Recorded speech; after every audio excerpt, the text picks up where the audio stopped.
What is going on, guys? Primetime 12 back at you. We've got a crazy night of fights again, obviously topping out a little bit shorter of a card, split it up. Got some fights later on in the week as well.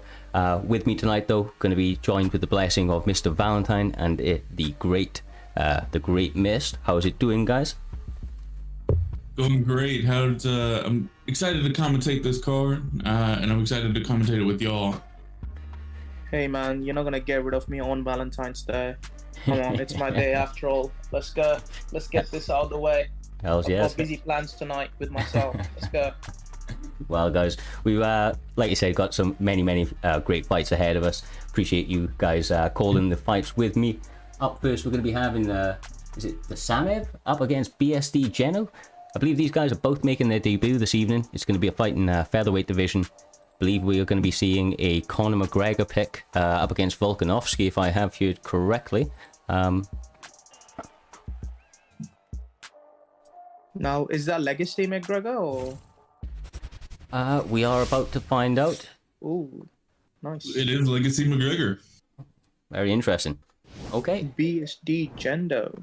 So I believe the gentlemen are making their debut. yeah, that is correct from what I understand. I mean, obviously BSD is a camp that's up and coming now. We've seen a number of their guys perform recently, so he comes from a very good camp. So a little bit more to know about him. Starts with a very nice switch kick. I like that he's not rushing into it, but I say that he throws a huge front kick. Beautiful pullback. Lovely head kick. Oh my BSD God. is doing a great job of just piecing him up. However, he needs to not eat so many barrages. Yeah, Gendo is actually utilizing the range management rather well. He's cutting in and out. Oh. Beautiful. Ooh, there we go. Yeah, these are big And shots nice. early. Yeah, both of these guys are not trying to see a second round. Ooh. Was that a pull counter? It I was. believe so. Lovely head kick. I'm loving the head Using kicks, man. Yeah, he's using that 1-2 head kick combo very effectively. Yeah, and I believe he also mixed up with a lead uppercut straight head kick too. Now, Decemnev needs to worry about whiffing somebody else. Oh, shit!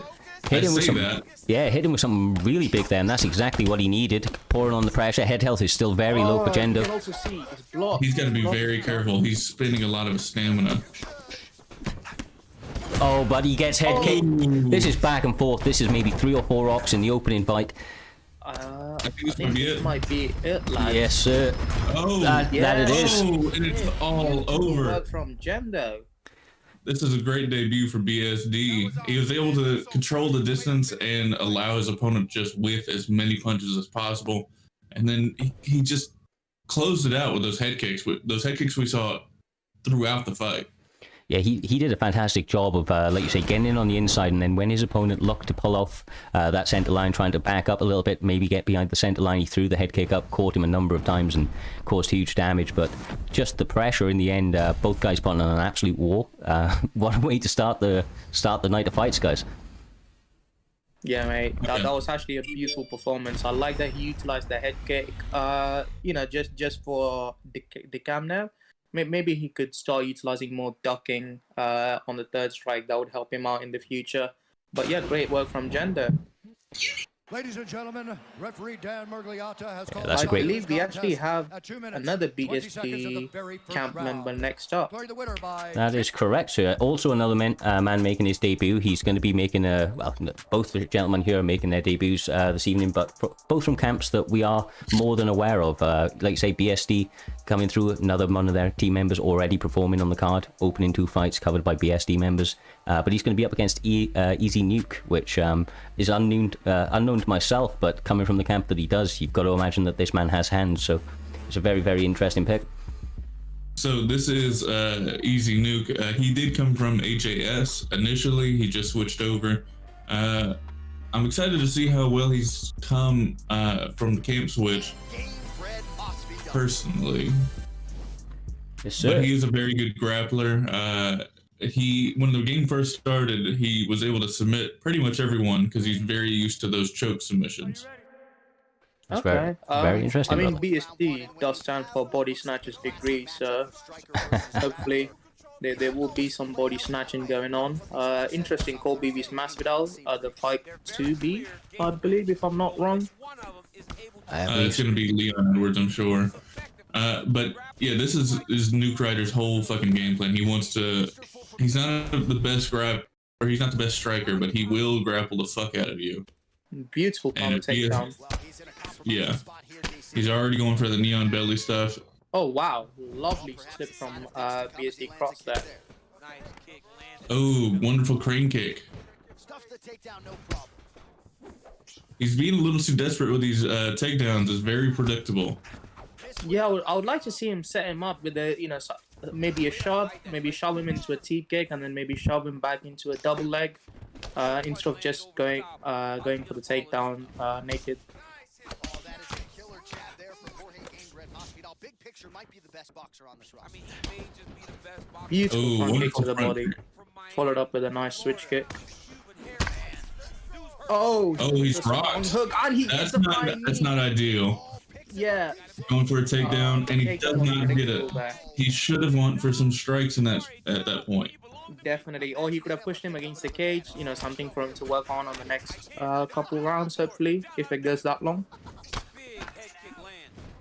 Oh, he went for the Sandhagen, not this time. Yeah, this time Masvidal saw it coming. And now Masvidal's head kick is blocked, so no Just set up those front kicks a Lovely little. body. Yes, yes, sir. You actually don't see a lot Ooh. of people utilizing the body jab. Most people rely on body straight rather than the jab. Yeah, It's a lovely way to start a combo. it can be deceiving. It covers a little bit of distance, but there's a big rock right now from BSD. You have to be careful on Masvidal's uppercuts and overhands, man. I say it over and over again. Oh, It's go got one for of the a- most devastating. He gets the ankle pick takedown, although let's see if he's actually able to control. But that's a He gets big move just right bit. there. Yeah, that's big. He isn't able to hold it right now, but still finds himself in a very dominant position. Side saddle, definitely not where you want to find yourself if you cross right now. Went Now, back those to of side you- control. Sorry. Now, gets those of top you who now. don't know, with the new patch, if you actually get put on side saddle, your block will take a lot more damage than it did the previous patch because of the increase in block's permanent damage. So you don't want to be in any of the side positions. Yeah, Nuke is just working to get to side control as often as possible. Now, this is not a good position for him to be in because this happened. Ooh. They're both trying to exert their will on each other. It's doing a great job. Cross dumps out his stamina. Maybe he knows. Oh, it's but he the lands end of the flying knee. Ooh. That's a way to end the round right there. Ooh, So, the guys, which one flying do knee, jumping knee, all the knees. you guys think took that round? Oh, I, th- it was. I think. Yeah, sorry, go on, sorry. Oh, no, I was just gonna say it was a crazy, crazy round. I struggled to pick between them. What do you have there, Valentine? I was leaning towards Nuke because of the takedowns, but I just see him get dropped. I don't remember him getting dropped. I forgot about that, so I feel like it might be a 10-9 to Cross. Yeah, I'm pretty sure it was a 10-9 to Cross just because of the amount of stuns and the knockdown earlier on in the round. We can already see that Cross has the stamina advantage, which is very strange, seeing a Colby player not have the stamina advantage. Definitely, and Or no. it's interesting for him to go for the leg kicks, you know, into the second round. I want to see what his game plan is. Beautiful takedown Ooh. defense there. He's getting right back up. He's like, I don't want to deal with you on the ground, which is a smart move. Another takedown, he gets it. Yeah, he obviously Yeah, felt Masvidal some doesn't have success. the strongest grapple stamina. I mean, there's good bit of background knowledge from yourself there, from saying Easy Nuke, obviously having some good grappling. Like I said, I was expecting somebody that was maybe a little bit more of a striker coming from that camp, but showing very good grappling chops right now.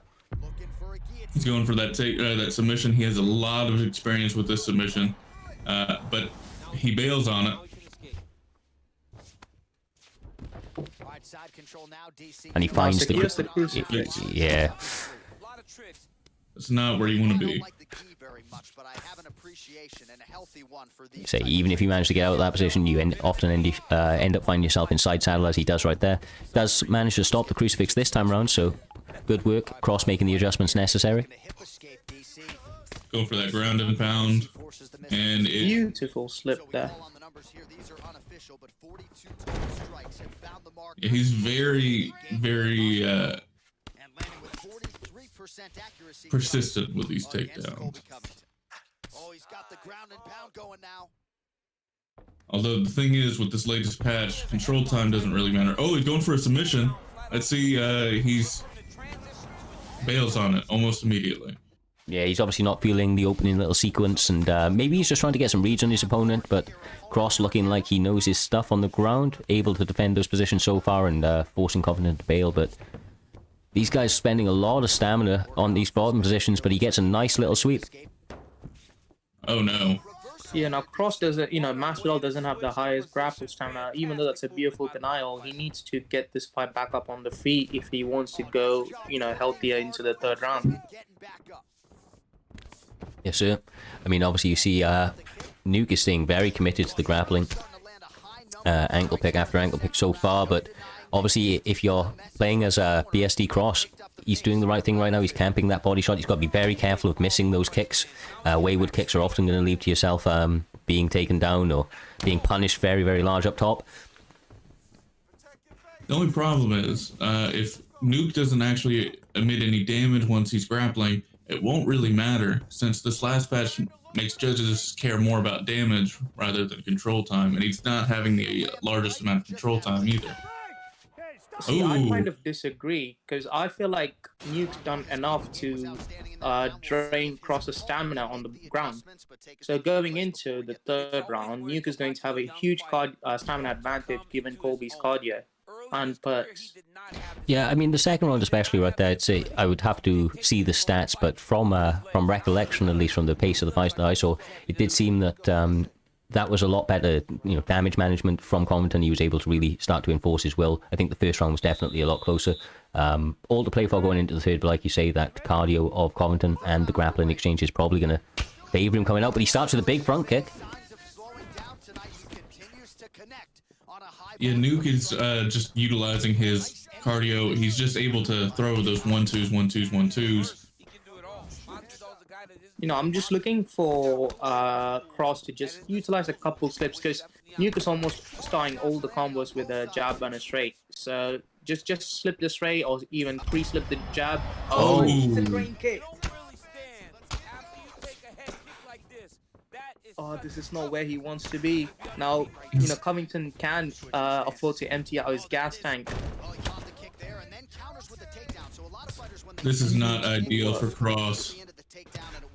And he doesn't have stamina to do anything right now.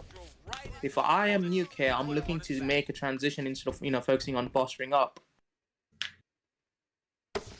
Oh, he strikes with the hand on the head. Got to be very careful. Very, very gassed, and position's just getting worse for him currently. Still got 3 minutes to work, and Covington's in a good position as I say that. Nice little stand-up for Cross.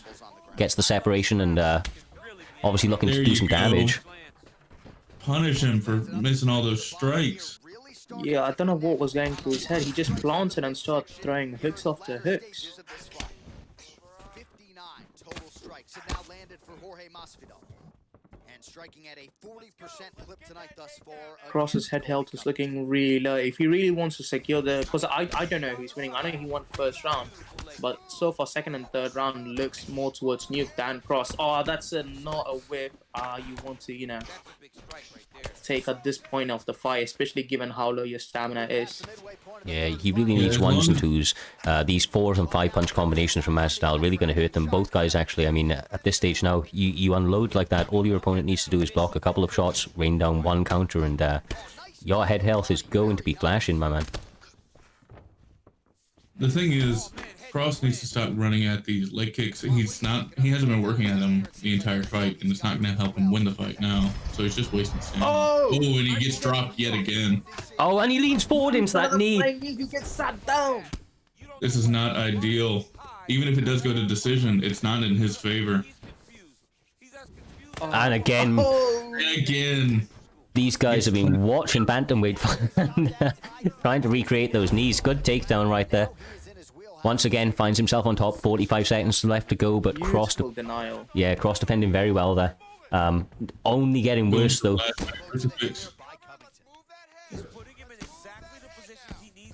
Now, I felt like Nuke would have taken no after having the 3 crucifixes. Oh no, this might be horrible. That's it. That is it. Beautiful work from Nuke there. Having, that was a beautiful comeback after setback in the first round, being knocked down. Yeah. I mean, Colby does have a chin and the stamina to go with it, so I'm not really surprised that he won in the third round. Yeah, that was very, very brutal ground and pound, man. He found an opportunity to rain down some shots, closing out that third round. He was potentially 2 up right there anyway, and we're still looking for the finish, so got to give him all the props. Obviously not Masvidal's night tonight, but that is a fantastic little win. Yeah, I'm very excited to see where Nuke goes from here.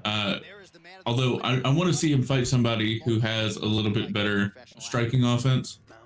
And nothing taken away from Cross. Oh, here's the stats. Perfect. Oh, Yeah. man. Oh, wow. Look at the judges scoring. It was 19-0. You can never rely on these judges, man. Oh, no, it was a 1-1 round. We didn't count it as that in the commentary. Yeah, all about that third round right there. But like I said, he got the finish. Probably would have picked up that last round as well, given the output. But he didn't want to put it in the, in the kind of judge's corner right there.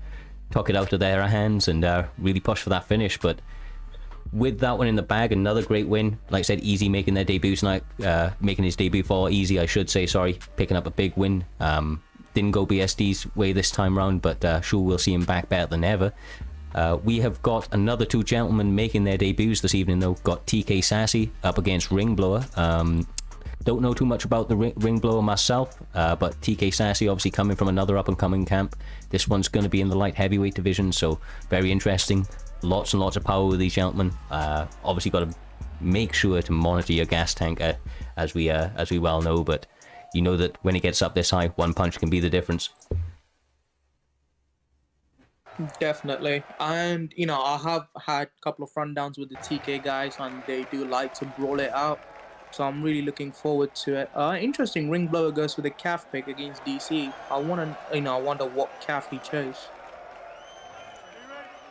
Now, it is in the Apex. That's a mistake. But Ringblower comes from a calf league. He's been well known, at least in that general area. And interesting to note, right off the bat, the streamer of this is using the close camera angle. So interesting to see that. Means that probably going to be TK based on the fact that you said that they like to brawl. This is a brawler's camera angle if I've ever seen it. Those that remember Mark Doesn't Care, of course, used to play on this camera angle all the time. Going for a takedown. No, definitely. I myself, prefer classical wide just because I want to see the area. Oh, and he gets rocked. Mixed in a bit. To be in the pocket with DC, man. Yeah, he mixed in a bit of grappling. It looked very nice, but didn't go his way. Ringblower was wise to it. A little bit off-putting. He's got red gloves, and he's in the blue corner. Oh, wow. Axe kicks after axe kicks. Ooh. Yeah, he's got to be very careful with whiffing these strikes. He's already at a stamina disadvantage, and he gets put down because he's off-center. He didn't get put down that time. No, he's going off to the spin, off of spin kicks and axe kicks quite often. I would just like him to set it up a little bit better. Nice switch kick right there. Working that body of DC, and again. Beautiful. Yeah, Ringblower's starting to find a rhythm.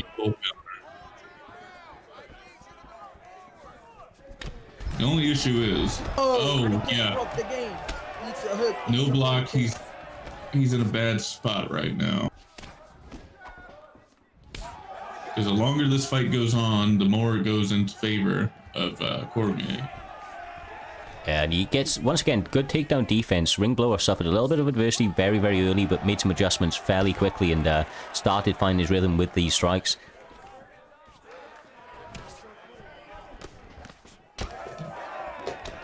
Oh. TK throwing back now, landing some good shots on the inside. Oh, now you're a wrestler now. Good to change level on your opponents, but with the sort of gas tank that they have, this far to go. Oh my god! I was gonna say, you gotta be careful. I don't think this round is gonna be going to Ringblower. If he does not get a finish this round, it's not gonna look good. It's not gonna look much better in the second round. No, his gas tank's definitely starting to experience problems. Obviously, TK Sassy not exactly looking fresh either, but a little bit better. And we obviously know that DC's got the cardio for days, got the endurance, going to come back with excellent recovery in between rounds. Beautiful side control sweep there, because everyone expects you to posture, use the get up against the cage. So sometimes utilizing the side control does throw you up on an off guard. Good work. Lovely way to end the round, with a ground and pound. So I'm not gonna say it was a 10-8 because he did amount some offense. It's probably a 10-9. But Ring Blower's got to figure out a way to stop whiffing his strikes. Touch Oh wow, glove. nice. I was going to say, I'm sure these guys just touch gloves, but oh, there's a big rock. A little bit of lag, we didn't get to see it. Head rock. Looks like Sassy is pouring on the pressure, but he eats a big slip uppercut. Beautiful pullback, lovely body work.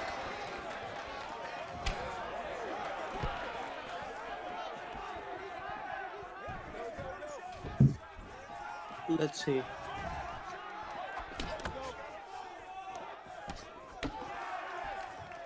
Lots of work on the inside. DC's doing a good job, but eats a flying knee after catching that leg kick. I wonder if these guys are actually experiencing this lag. Oh, and he gets rocked again, gets taken down. Beautiful work from Sassy there. So, I mean, you'd only hope not, but maybe have to touch base with these guys after the fight, but both guys putting on an absolute war. Maybe that's the reason that we're seeing such urgency out of these two guys. They have come to throw bombs tonight, whether it be on the ground, whether it be standing, looking to take each other's heads off. Interesting. Sassy didn't bite on any of the fakes, but he did let him get the boss rock. A full guard transition, sorry.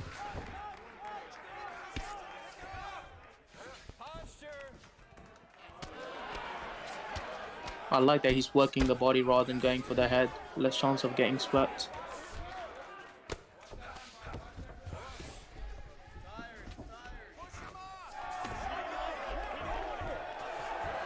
Good, nice back take there. This is a dangerous positioning if you're ring blower. Uses it to get top mount. Interesting. You know, I would have gone for the RNC given how broken it is right now.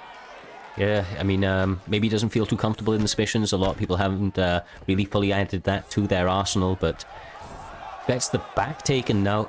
This is a dangerous position for ground and pound. If he's able to get the posture up, goes for the back take. Oh, beautiful denial there. Lovely reversal from Sassy. And he gets a back mount. He takes the back. Yeah, he's got... You know, I'm expecting him to flatten him and just rain in some ground and pounds and get him out of there. And he does. He took his time, now gets the back flat. That was a nice little bit of defense that we see, able to get back into the... this is not good. This is really not good for him. He's eating some heavy shots. That was nice. You know, he did not want to be on the back mount. This isn't any better, but this is much more safer and easier to read than the other one. Yeah, he's got more defensive options. And he gives up his back again. I don't think that was intentional, but I mean, kind of opting to kind of get off and just rain down some ground and pound shots. Got to be careful of that.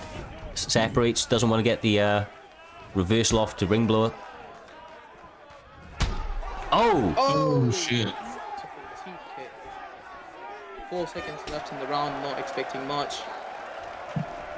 Yeah, I mean, what can Ring Blower do at this point? He's losing every single round. I mean, I don't see him being able to turn this around unless he's utilizing one of those beautiful pullbacks that he did at the earlier start of round 2. He's definitely had more success in the striking exchanges, so tried to work his kicks again, maybe keep some range with the teeps. He's definitely got a little bit of a reach advantage over the DC pick, but he's fighting on the inside and getting caught with big shots. TK takes it. Yeah. He's going for body shots right now? That's a little odd.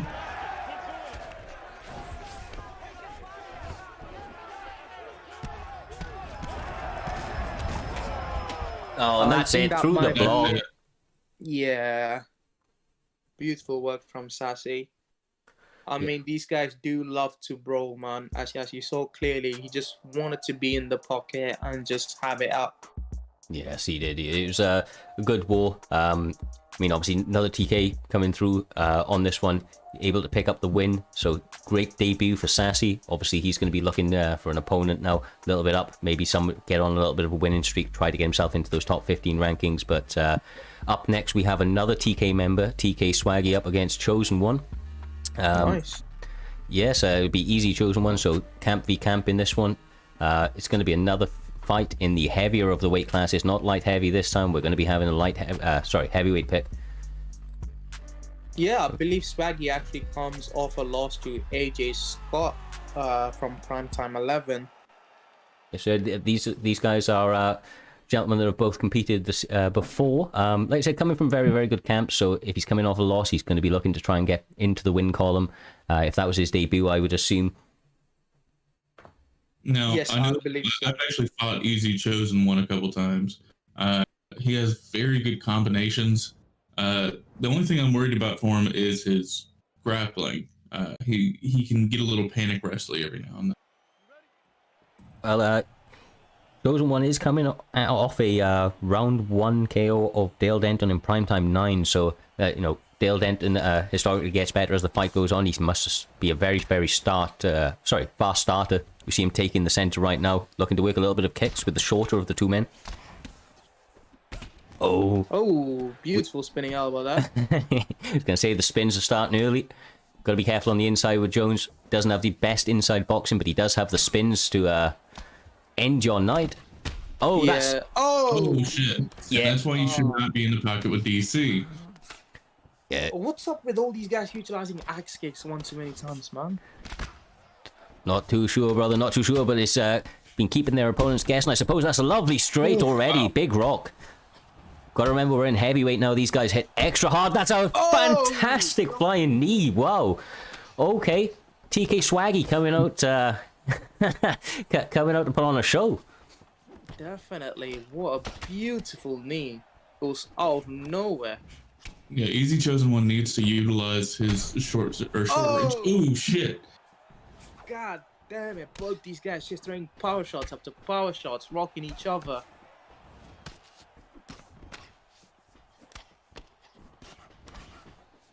Again. Chosen One is doing a great job of pushing him against the cage and dictating where this fight is taking place. Oh, I love that he circled to the outside, but he should stop going back to the inside and getting himself up behind the black line. Right now, unless this he's leg... trying to use it. Sorry, brother. These leg kicks right now, the high variance that Swaggy's using is really catching Chosen One. Able to, kind of keep him off rhythm. Got to be careful inside. His head health obviously blinking, but been really appreciating the leg kick so far. I'm not sure how high of a recovery Jones has, but I'm assuming it should be quite high. You would imagine so. Beautiful lunge. Single shot, high variance. Using Jones as he's meant to be used right now. He's doing a very good job, but he got caught with a big pullback counter. DC's pouring on the pressure now. Got 1 minute 25 to go. Oh! Love. Oh, wow. Right. They're both stunning the fuck out of each other. I was going to say, every single fight that we've had so far, this is the first fight of the prelims. Obviously, we've had our early prelims a little bit earlier on. I think in every single one of them, multiple stuns to both opponents. MMA Troll coming in with a big raid. We appreciate that, my man. Big up MMA Troll, the man, the myth, the legend. Big pullback counter again. Chosen One's now laying on some hands and he catches him with some... That is all she wrote. Oh my god. What a... Didn't give him a chance for that recovery stat to come into play. Yes, I mean, those leg kicks, we're going to pay dividends later, but you have to get out of those early rounds and with the hands of the Chosen One. I mean, you mentioned it earlier, he's got fantastic shots, especially on the inside, taking full advantage of the inside boxing with DC. That was a fantastic performance by Chosen One, picking up a nice win for the Easy camp. Yeah, and that's the second round 1 KO for him. Maybe this man was never going to see round 2. Well, he's been put on bagger so far, man. You see if he's able to keep that up, definitely. We're going to be up with another fantastic war on our hands. We're going to be getting the first performance from the Get a Bag camp, Get a Bag AC. He's going to be coming up against Easy Hummer. Obviously, Hummer, one of the vets of the promotion, been with us since early IFL days. He's now part of the Easy camp, working on those hands a lot. We know, like I said, all of the Easy guys got fantastic hands coming from Zeus and so on. So interested to see him come out here and what other adaptations he's made to his game. But for the moment, the Get a Bag guys predominantly have been a wrestling camp. They've got solid all-round hands, but definitely scary when it hits the mat with these gentlemen. Definitely, and I have sparred with AC himself. He is predominantly a striker, so that I would be interested if the match hits the ground. But Hummer did finally break his losing streak on his last primetime card, and hopefully he can carry on his winning streak at this point. Yes, sir. Without further ado, these guys now squaring off. Looks like we got the bantamweight division, flyweight division. My apologies, didn't see Benavidez right there. No, TJ is one of the fastest in this division after DJ. Oh yeah, 100%. Now Hummer is going to have a slight advantage when it comes to body kicks, just because he is. Beautiful crane kick there. Now taking a little bit more of a measured approach on the outside, using that lead leg kick to cover distance into the overhand, but Dillashaw staying wise to this. He is not giving away very much right now. Staying behind that block. Missing a big kick, though. Lovely three-piece. I like that he's always on his bike, moving. He should not be whiffing those kicks, man. Yeah, it's dangerous, man. It is very, very dangerous to be missing kicks like that. He looks to make the adjustment and go for the takedown, but excellent defense from Easy E Hummer. Oh, he's actually changed his game attack to that as well. That's interesting. Going on E Hummer. Let's see. I'm looking for E Hummer to initiate a couple of takedowns, maybe ground and pound Dillashaw, because you want to take the round off of him in the stand up, right? Oh, there you go. He's got a beautiful head movement and footwork. And maybe a little bit of jitters coming into play. I mean, these guys caught each other with some big shots early, so obviously they've taken a moment to adjust to each other, but those are some nice little slips. Not really much coming in terms of the actual counter from Hummer. He's landed a few slips right now, a few pullbacks, but unable to capitalize with any sort of damage. Obviously got TJ Dillashaw forcing the action. Lots of step off, popping the jab in his face. And now he's slammed. Beautiful takedown. He goes for a sweep, gets denied. Now, I would have liked him to build GA there. Yeah. This is... I'm not sure if this is a glitch, Cyrus. So you might be able to enlighten me here. When someone goes for a top mount, just when their hand goes up, if you go for a full guard sweep from the bottom, you do break the top mount transition. I will have to pay close attention, my brother. I can't say that I've noticed it before. I know that there are like half transitions that you can get if your opponent's going for something like if they're going for, say the reversal into full guard. The ground and pound is laying on him. AC. This is not where Get-A-Bag wants to be. Yeah, definitely. And AC is not a grappler by any means. He's a striker, so he does not want to be anywhere near the ground.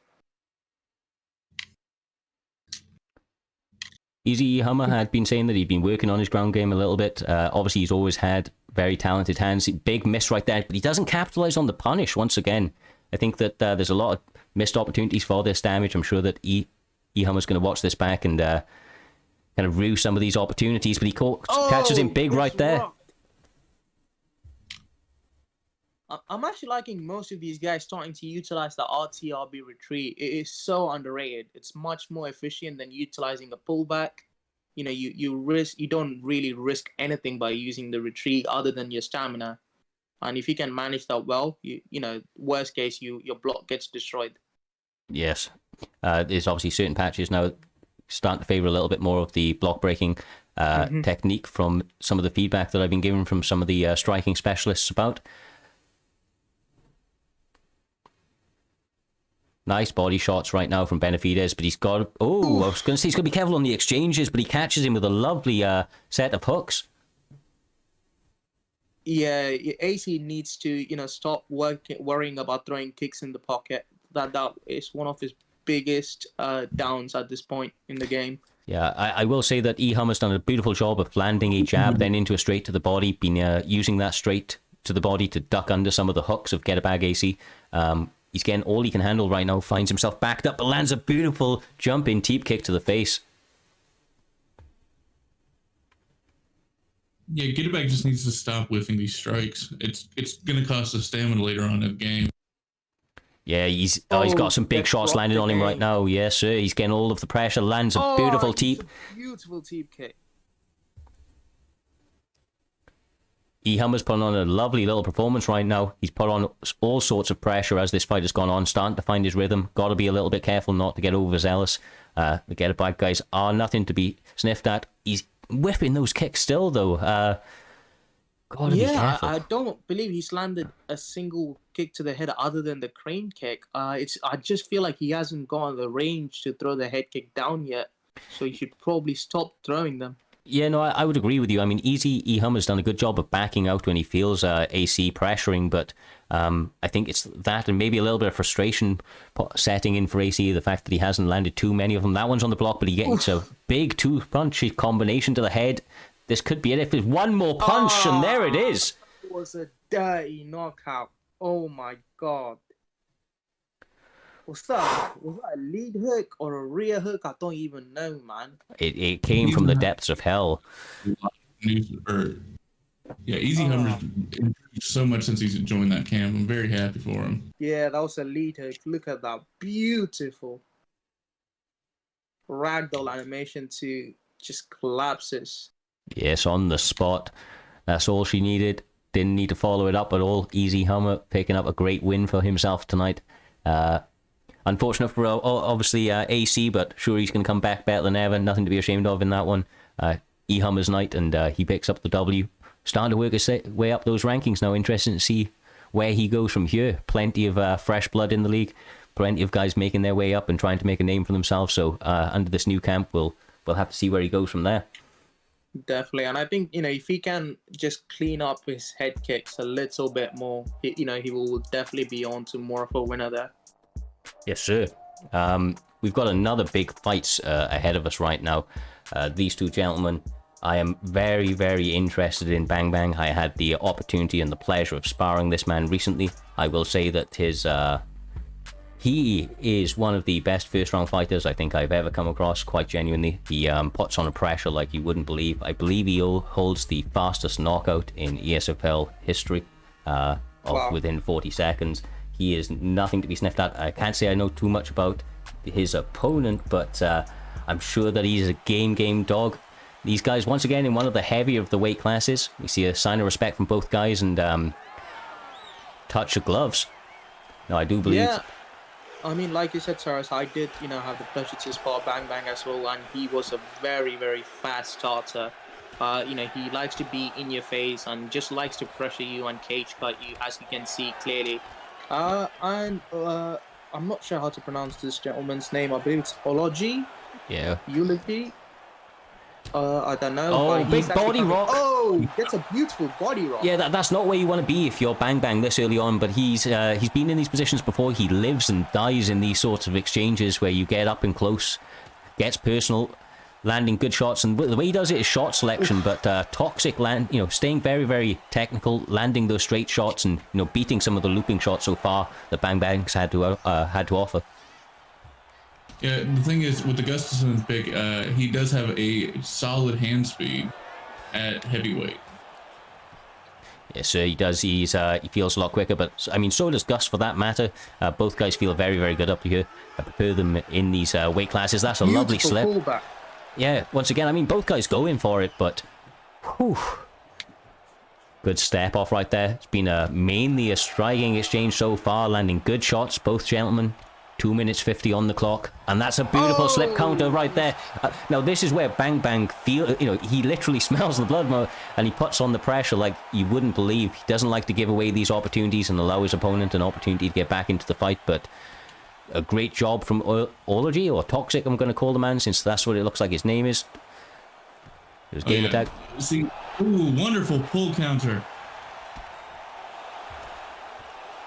Yeah, Toxic has to be careful when it comes to overextending himself, because that's when Bang Bang is capitalizing. Yeah, Bang Bang draws a brawl out of you, but when you're using somebody like Gus, you have a little bit of a reach advantage. You can box on the inside, but use those teeps, use the range to keep him at, to try and keep him at bay. Right now, there's a lot of inside fighting, a lot of step-offs, and one wrong direction, one lack of block, and that can be all she wrote, but great job so far. That's a big slip. A mistake that you can't afford to make against someone like Bang Bang.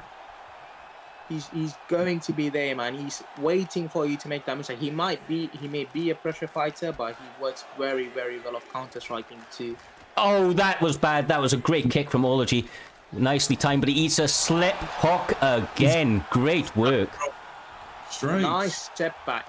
I like that he stepped back to, potentially get rid of any up kick damage there. Yeah. What Toxic needs to stop doing is throwing those looping strikes to end his combinations. It's allowing Bang Bang to just pull each combo in there that he has. Yeah, he's slipping on 1 and 3 at the moment, and he's doing it beautifully. Catching Toxic on the inside. Now ground and pound shots potentially to finish, but end of the round, I did not notice the clock there. Saved by the bell, possibly. That was a fantastic end to round 1 for Bang Bang. Now, we mentioned that he is normally a bit of a round 1 fighter. That, you know, he's still got great stamina at the moment, so able to keep that stamina very high. And that's impressive considering the pressure that we've seen. Beautiful slip. And like you said, Cyrez, you know, he tends to, you know, slip on the first and the third strike. I just hope Toxic could make a read, but I believe it might be too late at this point to make that read. Possibly. He's finding himself really backed up against this cage as well. That was a good shot from him right there. Finds himself in half guard. We're going to have to see what he's able to do with this, but obviously buying himself an opportunity to recover at least. Now finds himself in top mount, and I mean, this is not where you want to be, obviously, if you're Bang Bang. Definitely. But I don't know Gus's stats, but I just don't assume it can be anything that's going to be quite dangerous to Bang Bang at this point. No, like I say, I think it's just an opportunity to buy himself some time. If he's able to get himself a transition here, he may find himself in a position to land some ground and pound, but Bang Bang stands up, back on his feet, and already pressuring forward with a slip hook. Gotta look out for that slip hook. Gets the stag guard now. This is very dangerous. Beautiful. Ooh. That body cut is so slow, but it's so deadly. It really is. Like to set it up with one of those hooks, but right now he doesn't need to. He's landing everything that he's throwing. Gus is really backed up into this corner and not able to use any of that height or reach to his advantage, making this cage feel very, very small is Bang Bang right now.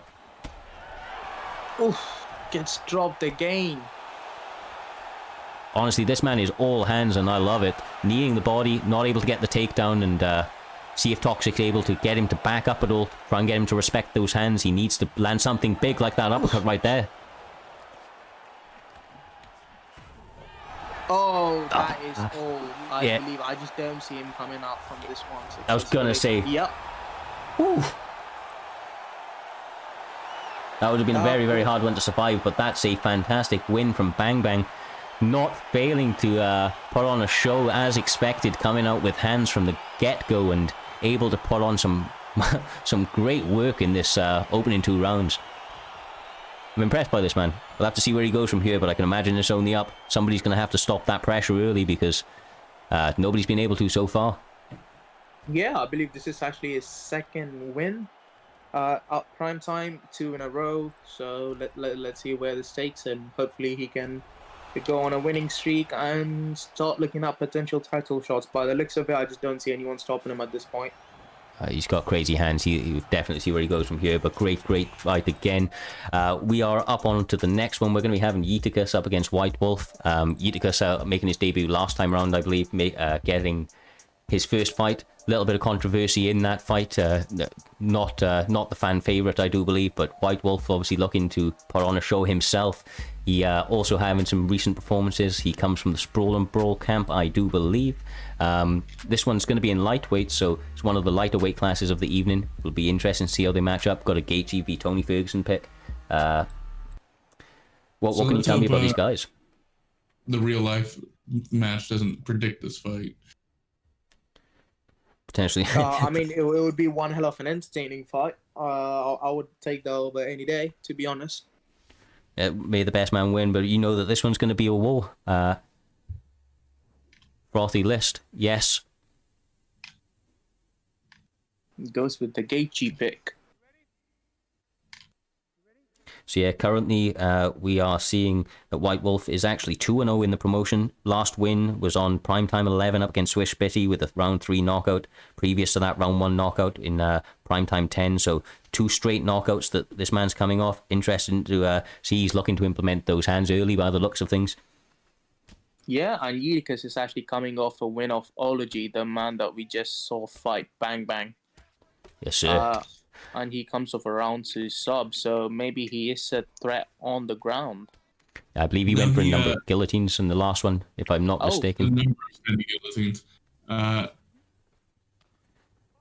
he was able to get fought myself. He has decent combinations, and he loves that double elbow. Yeah, right now he's throwing very unorthodox shots. It's great pick for him to be a Tony Ferguson. Got to use that unorthodox striking, make it your opponent guess. He's landing good shots, but eats a big jumping knee. Obviously, Gaethje's got some huge power of his own, so he's got to be very careful. Lots of double elbows early in this first round.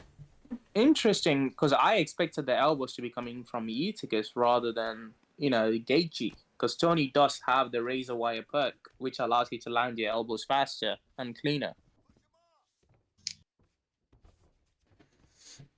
Okay. Lovely denial there. Gaethje showing that he does have jits.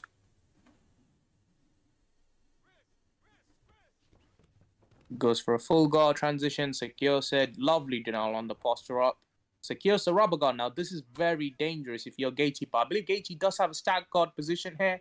He doesn't utilize it in time. Yeah, he doesn't, and he gives up top mount.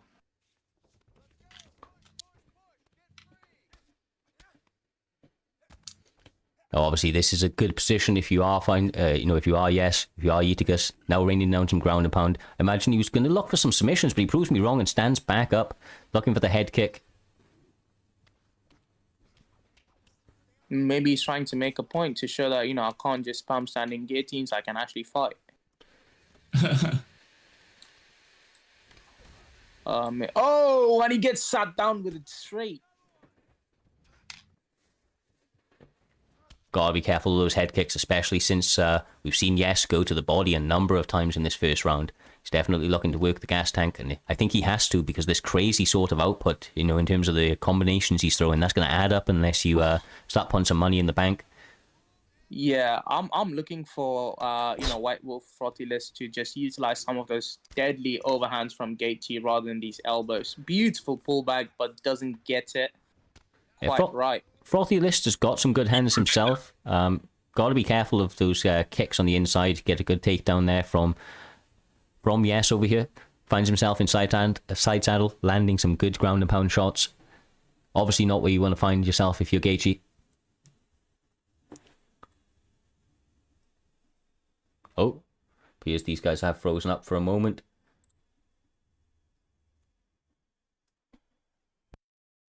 Isn't affecting their performance too much. Nice, we are back on. Now this is damaging Frothy List block very badly. Nice, he gets a transition there. And he still doesn't want to be here. This might be it. Oh, that was good defense. Close. That was beautiful denial on the sweep there. But he just managed to get the sweep the second time around. Interesting, he chooses to get up. I would have just rained some shots, because that is one of the most powerful positions to throw ground and pound in, other than top mount. Most definitely. I mean, enters, goes for the pull guard, and he gets it, reverses it straight into top mount. That's why it's a very dangerous position.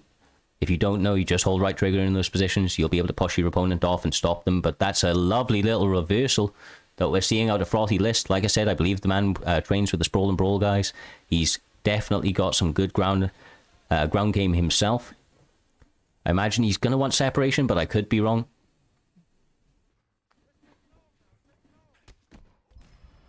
But the guy stand up, he gets rocked. Oh my god. And he eats a head kick. This might be it. Oh, I just don't see him coming back. That's beautiful defense on stopping those hooks on the ground. Gets right back up. Frothy List needs to do some major adjustments here. His head held is considerably long. He whiffs a head kick. That's not what you want to do. Quite honestly, just returns the favor by whiffing a kick off his own. I almost thought that landed. I'm not sure if it was a tracking or not, but... Ooh, lovely jumping knee. Oh, I have just received an update. Frothy has left Sprawl and Brawl, so previous Sprawl and Brawl member. My apologies. Good update right there. Nice spinning back fist. Doesn't manage to quite grasp it. Oh, the double elbows making the difference. Could this be it? Gaethje does have a strong round. Oh, the round saves the man. I mean, that must have been worrying right there, coming to the closing seconds of that round. Able to survive it, though. We'll have to see what adjustments he's able to make. Definitely, and that's definitely a round, I feel like it's a 10-9 to Yeeticus. Could very well be, my man. I always have to see these stats. Like you say, there's so much action to call. It's very, very hard to say, but lots and lots of damage definitely being output from both gentlemen.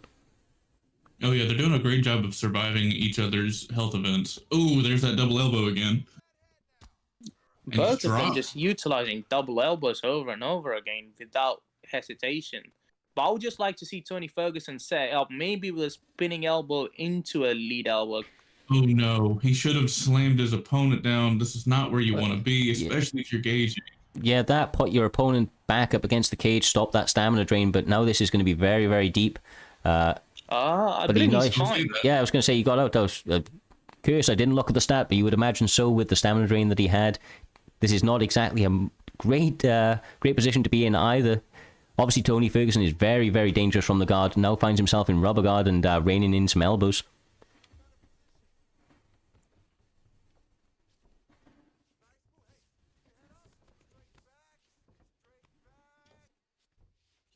Lovely posture up there. Surprised that he didn't utilize the free top mount transition. He does whiff that and give him the reversal. Now Frothy lift and secure the top mount. Yeah, this is very dangerous because Justin does have the hands to finish you right here. Actually, his head health is looking rather high. So does his block. Oh, he's going for a leg lock. Oh, gets denied.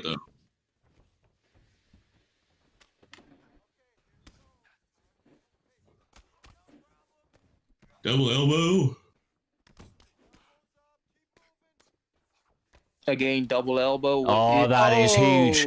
Eats an uppercut. Doesn't take the opportunity to rein in shots. I mean, he had it there for a second. He took a solid second before throwing the first punch. May have cost him the ability to finish it. Obviously, we're seeing Frothy. He was trying to make a read because Frothy did block those ground and pounds successfully last time around. But it might have just cost him the game. It's too early to tell.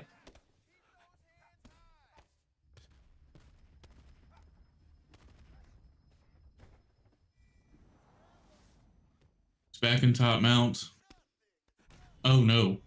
Oh no. Yeah, that was gruesome. Gets the finish as well. Don't think beautiful finish. Frothy list picking up a W once again. That's 3 straight knockouts for this man.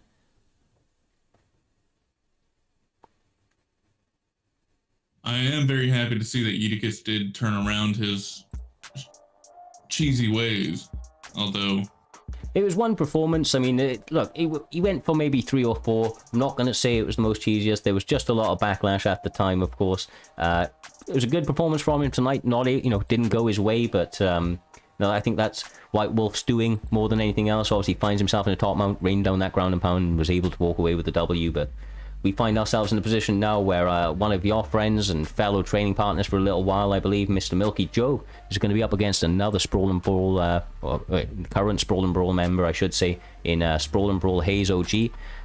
I know this man's got great hands, got good grappling as well, likes it to mix it all together, and I mean, there's nobody better to kind of talk on Milky Joe than yourself there, Valentine. Definitely. I mean, I've had just under 200 fights with Milky Joe at this point, and oh, interesting. I've never actually seen him pick RDA. I'm actually interested to see this fight just as you boys saw. Yeah. Right now we're seeing HazeOG pushing the pressure as I would expect from him. He likes to make it a dirty fight, likes to mix in the grappling exchanges and the striking. If I had to compare his fight style to anybody, I would say it's very much like a Colby Covington sort of style. Likes to work a lot of hands, really start to work down your block and your overall stamina by sustaining an output of the attacks. He's able to be he's pushing Milky Joe wherever he wants to go, keeping Milky Joe on the back foot.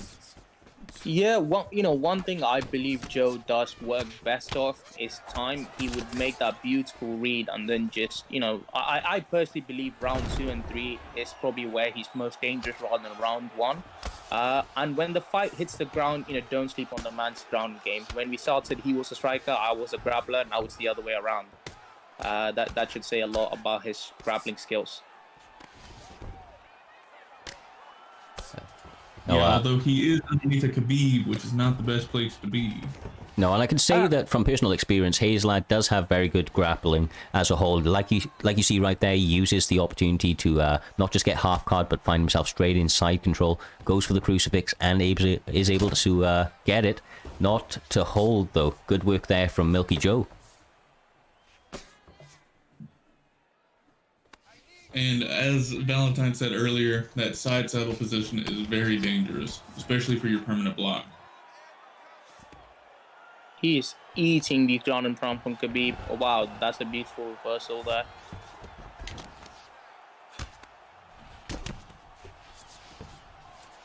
Now, Milky Joe's got 1 minute 40 to work on top, see if he's able to get anything of major significance off. Good work from HazeOG to get out of that. Finds himself trying to take the back right now, not able to get it. Milky Joe, as you mentioned earlier, wise to a number of different attacks, obviously on the ground, able to protect his back. Now, you can't even really stand up and strike with Khabib because his hands are underrated in this game. They will rock you. Oh yeah, he has like stone hands, it feels like. They might not be the fastest in the division, but they definitely still hurt. Definitely, Francis Ngannou of lightweight division, if he was a I wouldn't say all that now. He's definitely got power, but if you're going to be going for power, Conor McGregor still is in the division. Yeah, but I don't know for how long. That man might as well retire at this point. Oh, he eats those ground and pounds. Lovely sweep there. Let's see if he can turn it around. There is not enough time in the round for him to turn it around. And not enough time, but that was a lovely little reversal. Definitely going to make his opponent think a little bit about throwing those shots before. Obviously, HazeOG probably recognizing the end of the round and throwing mad as a result. But that's a very interesting round. These guys back and forth in that opening 5 minutes. Touch of gloves to start us out in the second. And looks like we're going to go straight back at it. No feeling out process once again. Looks like they've got their game plan, got their rhythm. Starting to force it home.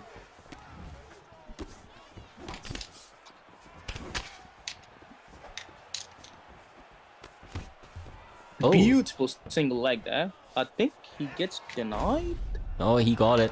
Continued it. Oh, wow. Okay. The screen kind of froze for me for a second there. Yeah, same here. I think it was on their stream end, but continuing it on, he's looking to work that ground and pound again. Like I said, he's going a little bit position over the attacks right now, which is a smart move to do.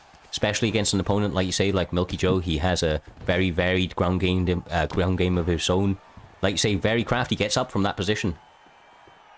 Now, I would like to see Joe utilize some of those technical striking that I know he has. But I just don't see him winning the round on the ground. Oh, he eats an uppercut. He doesn't really want to be doing that at this point. I will say this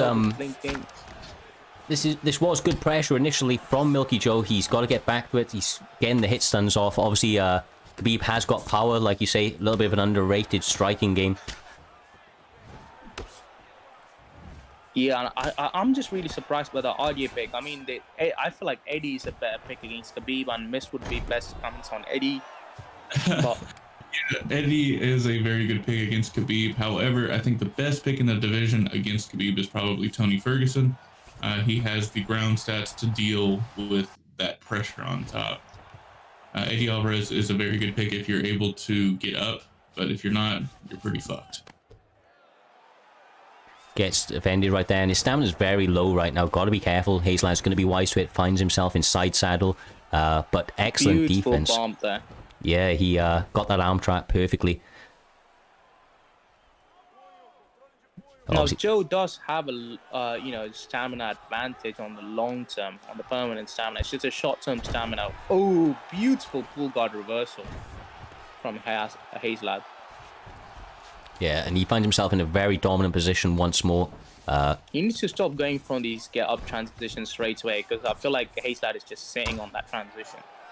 Yeah, he's shown you that he's dangerous on the ground, that he has the ability to defend these transitions. So, early on, maybe kind of take a little bit of risks against your opponent, see where their defense is at. But HazeLad's showing you that he's dangerous on the ground as he rains down these ground and pound shots. Now he's got to be careful because, yeah, he's able to get that backside transition. He defended it very well, though. Yeah, he pre-camped that. He knew that he was going to empty his gas tank. Obviously sat on it very, very quickly, but... Yeah, I normally always suggest just counting in your head a quick 1, 2, 3 before going for the transition in case people are saying on that. Rock. 10 seconds left to go. He is hurt. HazeLad not able to get a couple of shots off now. Goes for the takedown instead and is able to probably secure that round with the big rock and takedown at the end. Almost like... Oh, we get the round stats. Yeah, he definitely got that round. For 100% takedown accuracy and a stun, it's not good. Definitely. Unless Joe can finish him in this round, I just don't see him winning the fight. And unless, you know, I just feel like he should be mostly focused on denying low, blocking low, sorry, to stop those takedowns rather than worrying about, you know, outstriking him or pressuring him at this point. Beautiful spin kick to the body, followed by a nice switch kick. Now HazeLad doesn't want to be throwing these naked slips.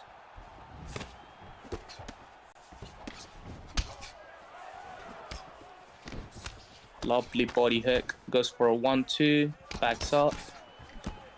So it's a bit of a smothering type style from HazeLad. The way he throws, he's looking to, you know, conversely, rather than looking to counter all of the time, he looks to throw in the pocket a lot, looks to throw when his opponent is throwing, and just get off better shots. And as we've seen, I mean, throughout the course of this fight, when he's doing so, as long as he's not eating shots like he is right now from Milky Joe on that opening, he's been able to get the better of the exchanges. And one of these gentlemen's rocked. That is big from Milky Joe. Oh, that's exactly what Milky Joe needs. Oh, and he gets rocked again by the looks of it. Oh, I'm sorry, the stream is delayed for me, but looks like Milky just going on some... Going for a takedown, he gets it. He gets taken. That was a smart move, he was in trouble. He was. I mean, he's the finish. He needs the finish here, I think, Milky Joe.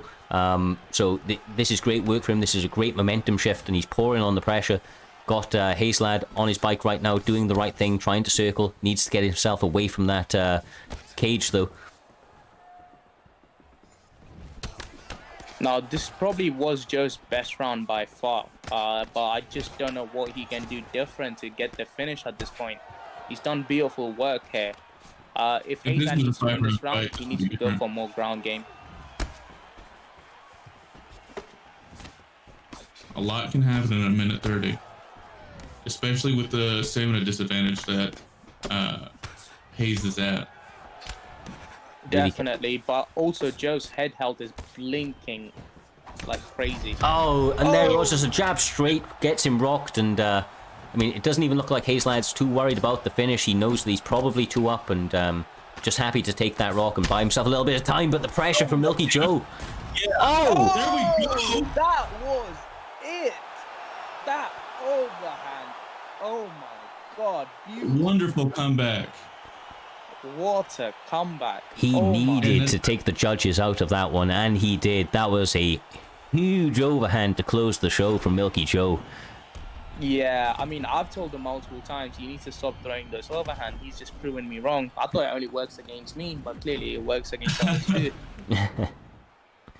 He was able to use the stamina disadvantage very beautifully, because once you're stunned, your stamina goes down by a good percentage. Yeah. And that block was just high enough in order to actually take that. I mean, look, no shame on HazeOG. He, or HazeLad, he is definitely a problem. He's going to be back, I'm sure. He's had some great performances before, showed us he's very, very dangerous tonight, but Milky Joe able to get that W with the late finish, and yeah, very, very impressive work from that man right there. We have got one of your teammates up next. We've got Mr. ICB Shelz, formerly ranked within the league, looking to get himself back up in those rankings now. He's going to be fighting up against AJS Puganaught. What can you tell me about these guys? So I've actually fought with Puganaught quite a bit. He is he's a very well-rounded combo striker. He's actually finished me multiple times because his combos were fast enough to count as 2 knockdowns instead of 1. Shelz is also a very good, well-balanced fighter. The only thing I got to worry about him is that he does have a tendency to overextend himself. Interesting. Yeah, I mean... Yeah, I mean, I fought AJS the Pug on a couple leagues. We did do a best of 3. Like Miss said, he does have beautiful combos. One of the things he needs to worry about, in my opinion, he always likes to start off the round with a body kick. I don't know if that's just a habit, but every time I've seen his fight or I've fought him personally, he always starts a round off with a body kick, and he always relies on a lead leg kick to a straight with this Holloway. Looks like Shelz has a slight advantage in previous fights. Obviously, he wasn't under the bright lights before, so we'll have to see how these guys stack up. But very, very game, guys, as you've both just alluded to a moment ago. I believe this is our first featherweight fight of the evening. Got a Volkanovski up against a Holloway pick. I have to go with the Holloway pick. Surprise, surprise. No, there it is. As I said, he always starts around with that, front body kick to a switch kick. It's a very, very bad habit, in my opinion. Makes it so predictable. Now, this is before the update, before Holloway got turned into a fucking monster. So Shelz is more or less on even playing ground.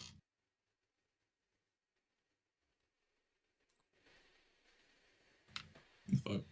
I like that Shelz is just, staying in his face regardless of him trying to kick him back. But he does need to worry about a Pug's, comeback combos, because Pug will just stay behind the black line, similar to myself. But what he does different is he will come at you, he will plant his feet and just throw 1-2 and then a double uppercut.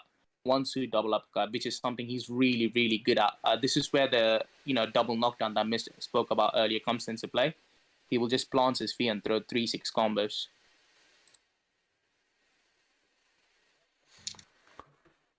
They're starting fairly quick already. We've seen a number of head kicks, number of switch kicks to the body. Looks like Shelz is trying to pour on that pressure. Looks for the takedown right now, but it is defended. That's great takedown defense from AJS, the Pug. Oh yeah, he knows his best chance is to stay on the feet. That's a big rock already, and that's a body hook overhand. Overhand. Can this be it? This might be That's it. Yeah. Jesus. Shelz with the murder. What a overhand. Oh my god. He didn't come to play tonight. That was a quick finish from Shelz, man. He's looking to make a statement, and he did so, trying to get himself back in those rankings, and with victories like that, it's he's putting himself forward for some big fights in future. Yeah, I expected the fight to go on a little bit longer. Yeah, I feel like he set that lead body hook nicely, because you see Pug in the replay holding low block there, which eventually set him up with the overhand, which was very, very smart by Shelz going into that round. Yes, sir. Well, that was a quick and fantastic knockout, I have to say. So up next, though, we are going to be having JS. He's going to be fighting up against Tulit. Tulit, somebody that I believe has great hands from everything that I've heard, so interesting to see how this man stacks up.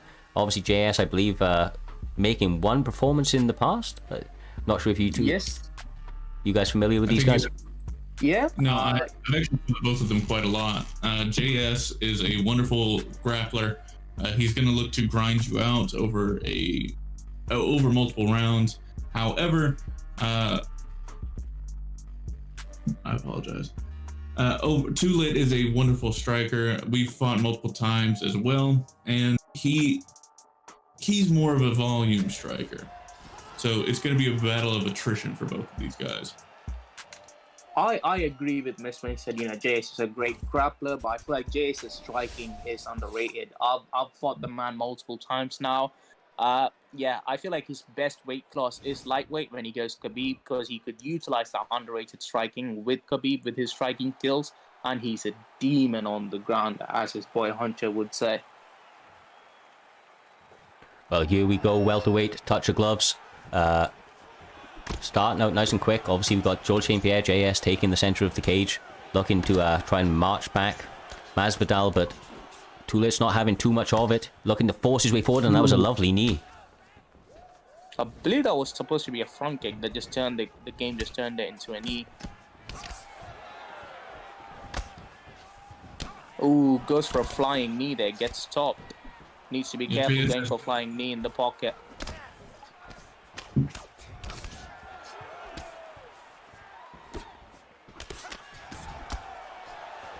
Nice two-piece combos from both the gentlemen.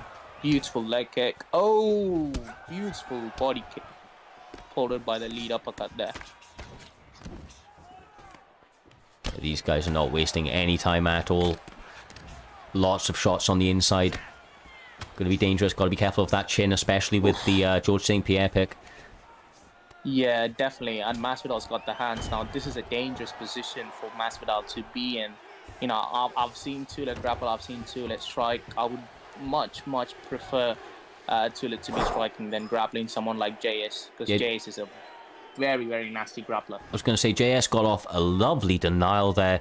Now able to find himself a top mount position, and he looks very dangerous. He's got to be careful too, going for transitions like that. I feel like JS is very wise to the grappling sort of techniques of many people, showing that, oh, that was a good slip. I was going to say ground and pound was raining down. I'm surprised he didn't go for the get up. He definitely had it in the bag. Oh, I forgot. They both don't have any fucking stamina. Yeah, I feel like, you know, even though the stamina was low, I feel like he might have had the get up transition there, but maybe he just didn't know about the stamina advantage get up that you can easily, you know, pull off. Beautiful sprawl. That is a big mistake. You don't want to go for the up transition straight away. You want to give it a couple seconds, wait your opponent to pre-deny it. When the GF builds up, you want to go for it. But he's getting ground and pounded by GSP. The head health is looking low, block is looking low, the stamina is looking low. I just don't know what Tulet can do right now against JS at this point, and he gives up his back. Yeah, right now he's just looking to make it out of this round. It's a terrible position to be in. You know, trying to stay active on the ground, but I think he's just got to take a moment to compose himself. Obviously, maybe not right now in this top mount position, but quite generally, he's moving and being very active on the ground. And as you alluded to earlier, JS seems to have fantastic grappling chops like that right there. Great denial once again, top mount. Back to raining down these shots. This is not. I believe this might be it. Oh wow! Wonderful survival skills from Tulet. Yeah, he's just got to get out from underneath GSP.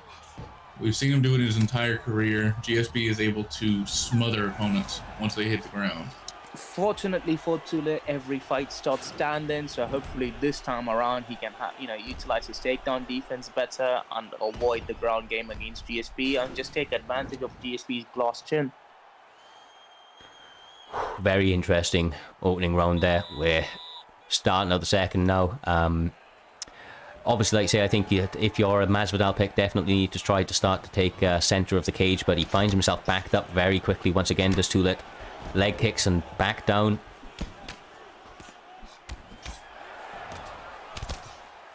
And this is the thing, once you get hurt on the ground, it's much easier to get you back to the ground, because you're very worried about not hitting the ground again. And I believe it was the backing up that actually caused him to, potentially get taken down later in the round. Oh, and he gets rocked. Oh, and the taunt, the front kick to the face, and he lands it. I really wouldn't be taunting if I'm Tule at this point, especially in a losing fight. Whew. He's all about those mind games, and he lands a double elbow, wow. rocks him with it, and the head kick to boot. There we go. Maybe That's he what was rightful you need if you're to Tulet. taunt. You need some respect on your striking. Definitely. When your opponent's Beautiful takedown defense there. When your opponent's pressuring you like that, you definitely need to give him something to think about, and that was that and more. Now going for the Anaconda, but I don't think this is going to be anywhere close. Obviously, the escape is imminent at this stage. He abandons it. He might just get some scoring gracious from the judges, but I believe that knockdown would have already secured in the round there. There is 2 minutes, 40 seconds. As long as he doesn't get taken down, I feel like he's looking very solid on the stand-up at this point. Nice lead overhand that right there. Tulet's starting to find some rhythm with the hands, but I say, gotta be careful because he knows that takedown threat is big. Landing some good shots, lead upper into a straight. Now landing the body kick. Yeah, Jay needs to careful set when up you that pull double down. leg takedown a bit better. It looks like he's getting a little bit desperate. Oh, chops at the leg. Oh, wow. And the head is rocked. I didn't even realize how low its leg health has been all this time. Oh, the lead elbow knee, doubled up on it, not able to get the second one.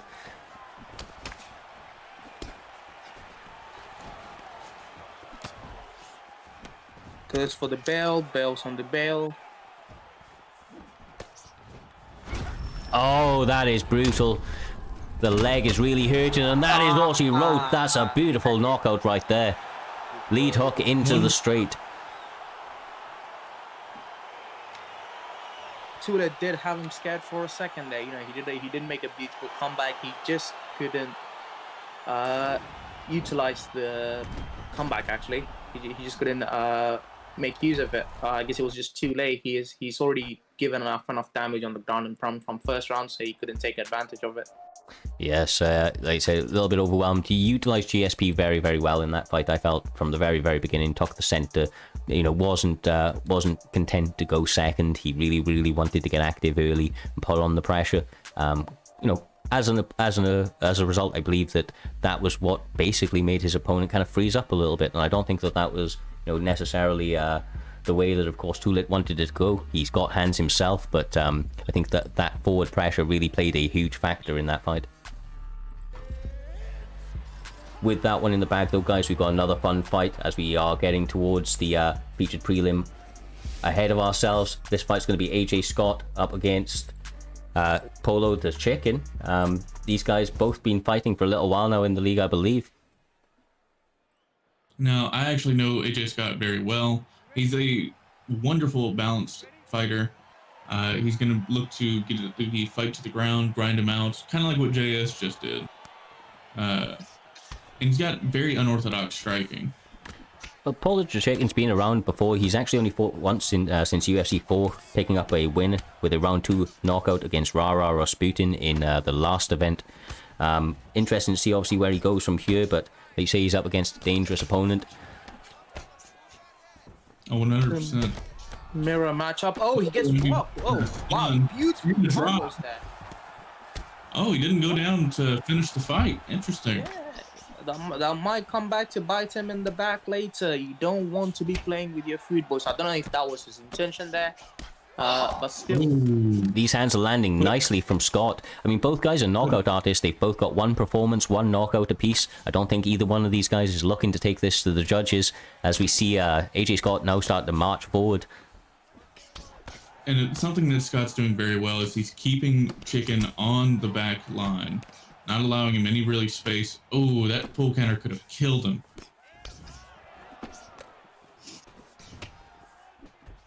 Yeah, Scott is just putting on clinic so far. He's doing what he wants to do. And he's also planting and striking. You know, I just wish Pablo would take account of that and just start getting on his bike, moving in and out. Just been reminded that Polo is actually one of the Sprawl and Brawl guys also, coming from obviously another very good camp. AJS v Sprawl and Brawl once more this evening. Gotta be careful, these guys both going for those lead uppercuts and catching each other with them nicely early. Lovely hook there from Polo. Beautiful. Yeah, he's maximizing the damage as well, going to the body and ripping.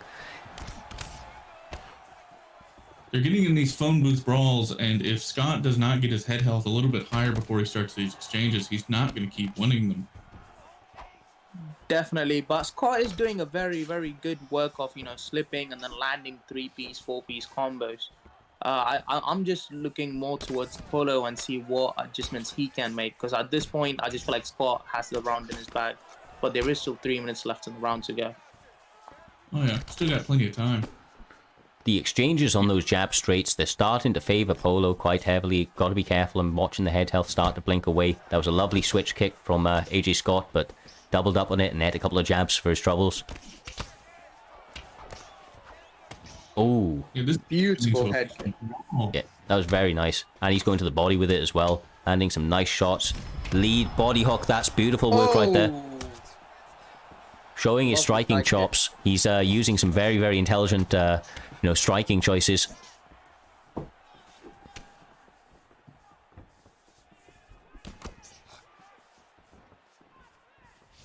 Nice leg kick again. These guys both very, very dangerous, and we're only 3 minutes into this round. Definitely. Now, there is a slight advantage in stamina for AJ Scott, just because he hasn't been dropped like his friend has. No, he does prefer to duck quite a lot. You know, I think Polo should make that read and start utilizing uppercuts in the pocket, or even a knee. Look at that. You know, he prefers to duck and then lean towards his lead hand. Maybe a uppercut hook uppercut or a hook uppercut hook. Yeah, he was going to them early. I think maybe one of the slip counters put him off a little bit, but definitely it's available for him. Scott going to those ducks and leans often and early currently. But he's doing a good job of interrupting him with these shots. He's using the straight very, very well as an interrupting shot, really sniping with it. Same with that kick that he's following up with to the leg or the body. Definitely. I'm really interested to see if the fight is actually going to go to the second round, because I feel like Scott is landing some mean combos in the pocket.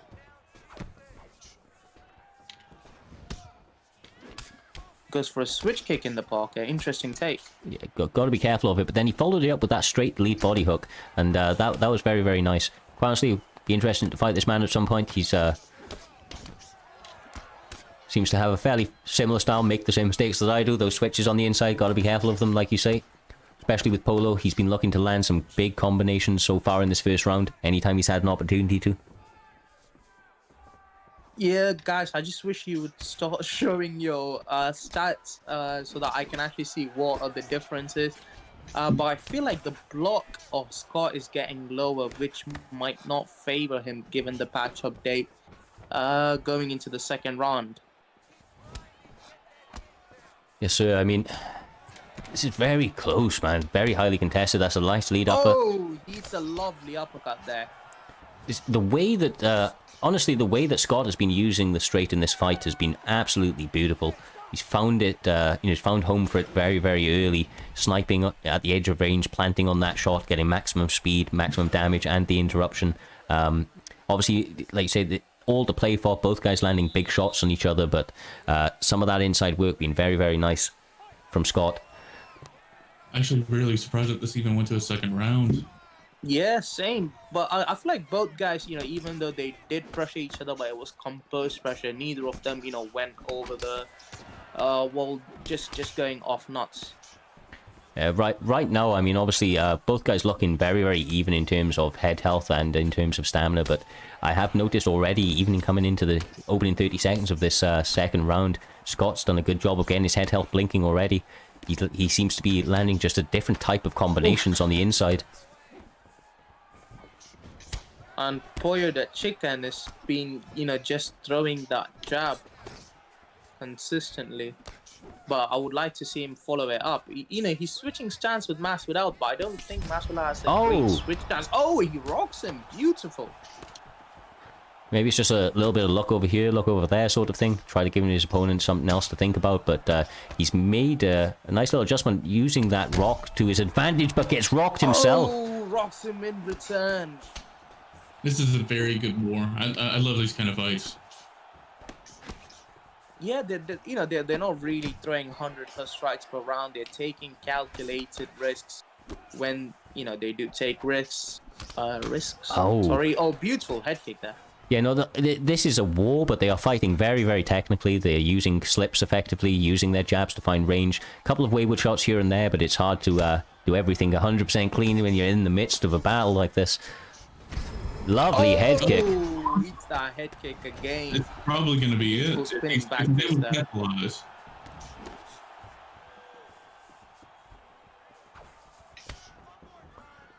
Look for that front kick, potentially making the read of the ducks, as you alluded to a little bit earlier. Definitely seeing him come up the center a little bit more with those uppercuts and start teeps.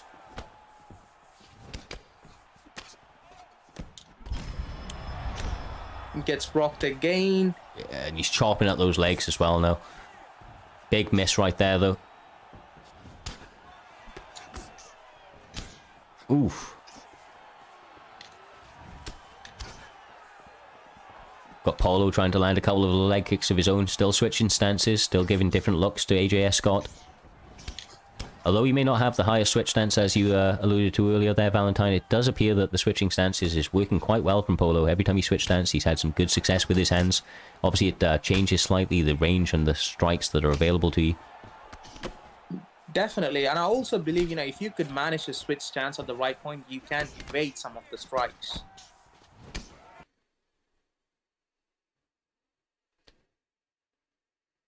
Oh. Because these guys, stream is frozen up for a moment. Hopefully, it doesn't drop out. This has been an absolute war so far.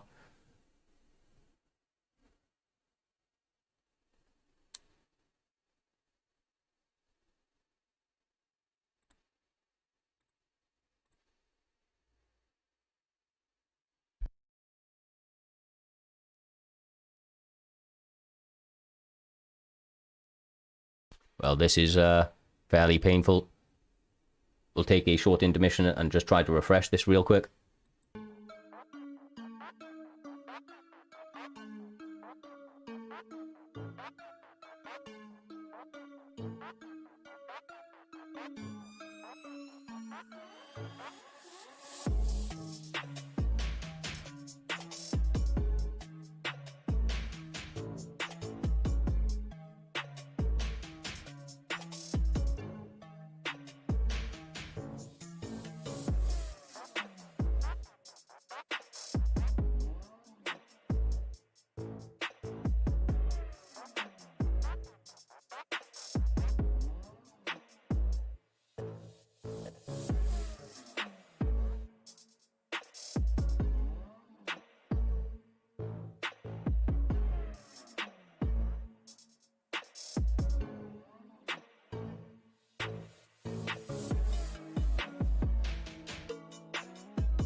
And we are back. Apologies in the issues. We have been able to come back into the third round. 3 minutes 50 to go. Just managed to catch a rock from AJS Scott on Polo once more. Head health is flashing.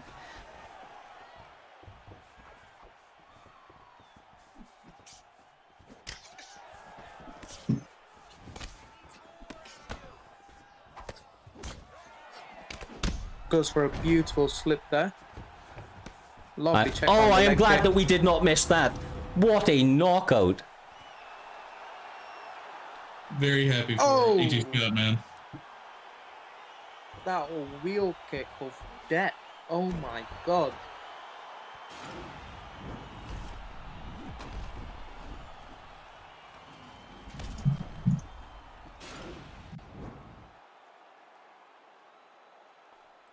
Ladies and gentlemen, referee Eve Levine. Well, what a big knockout. That was an absolute war. Shame for the small technical difficulties, but did we just hear report abuse? No, I'm joking. Oh, we went to the wrong screen. My apologies. Well, with that one in the bag, guys, we are moving straight on. We have had so many fun fights already this evening. Got many, many more to go as we approach the featured fight of the prelims, as mentioned. Up next, we're going to be taking a man that I believe you brought into the league yourself, a content creator. Does obviously a lot of Twitch streams, I believe. Huncho.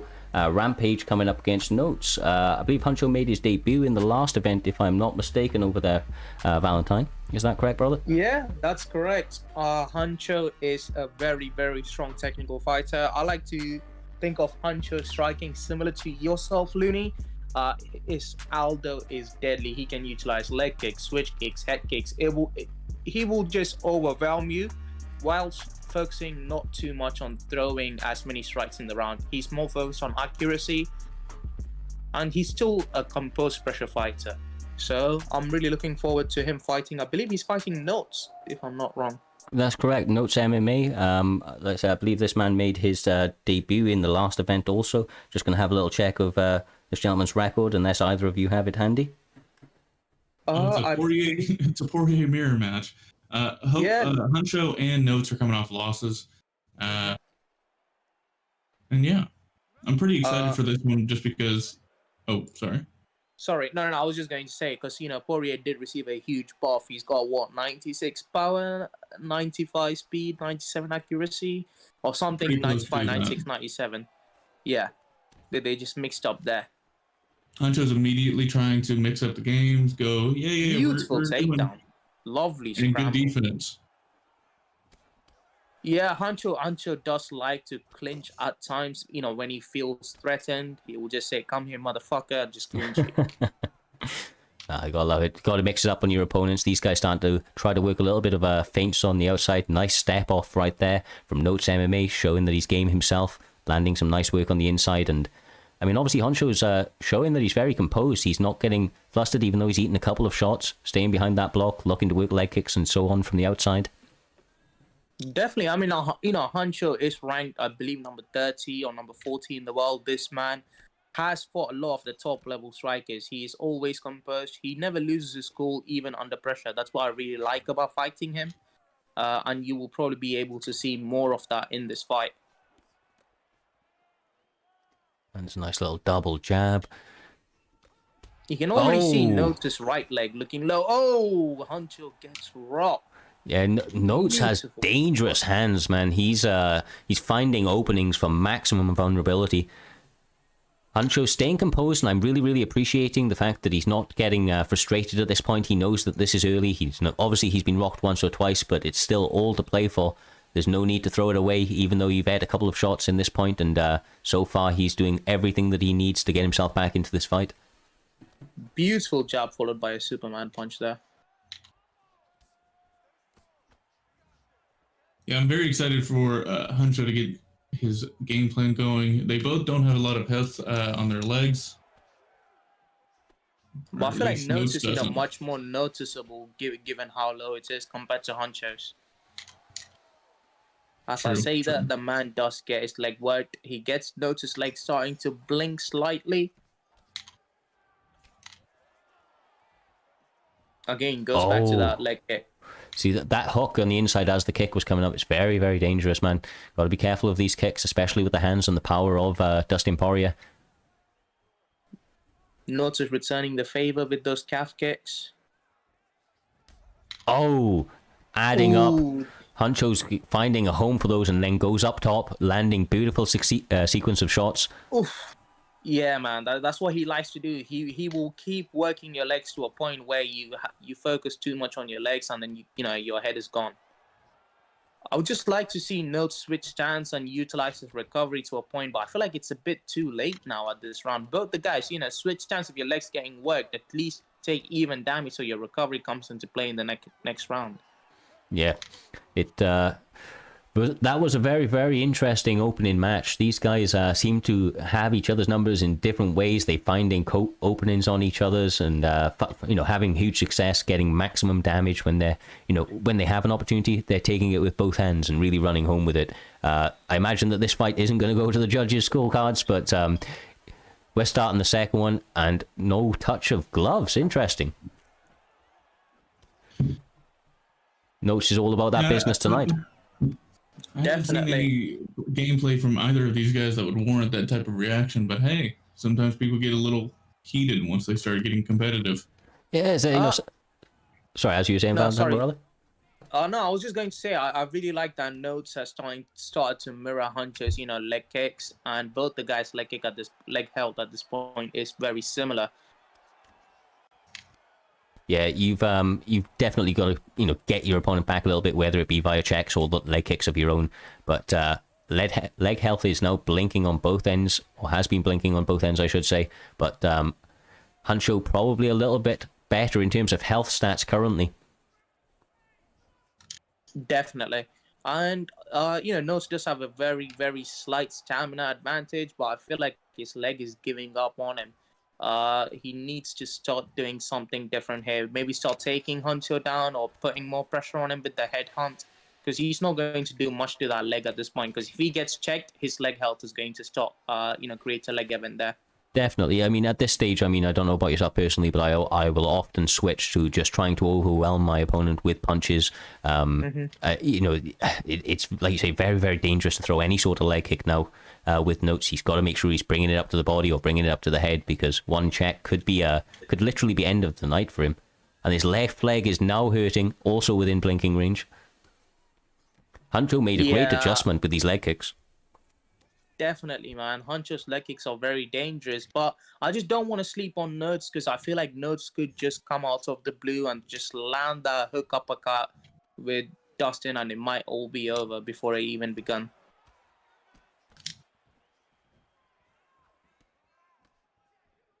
Beautiful slip, but it was naked. He needs to worry about those naked slips, because Dustin does have a strong lead hook, man. If he lands on one of those slips, that could be the night. Beautiful check from Notes there.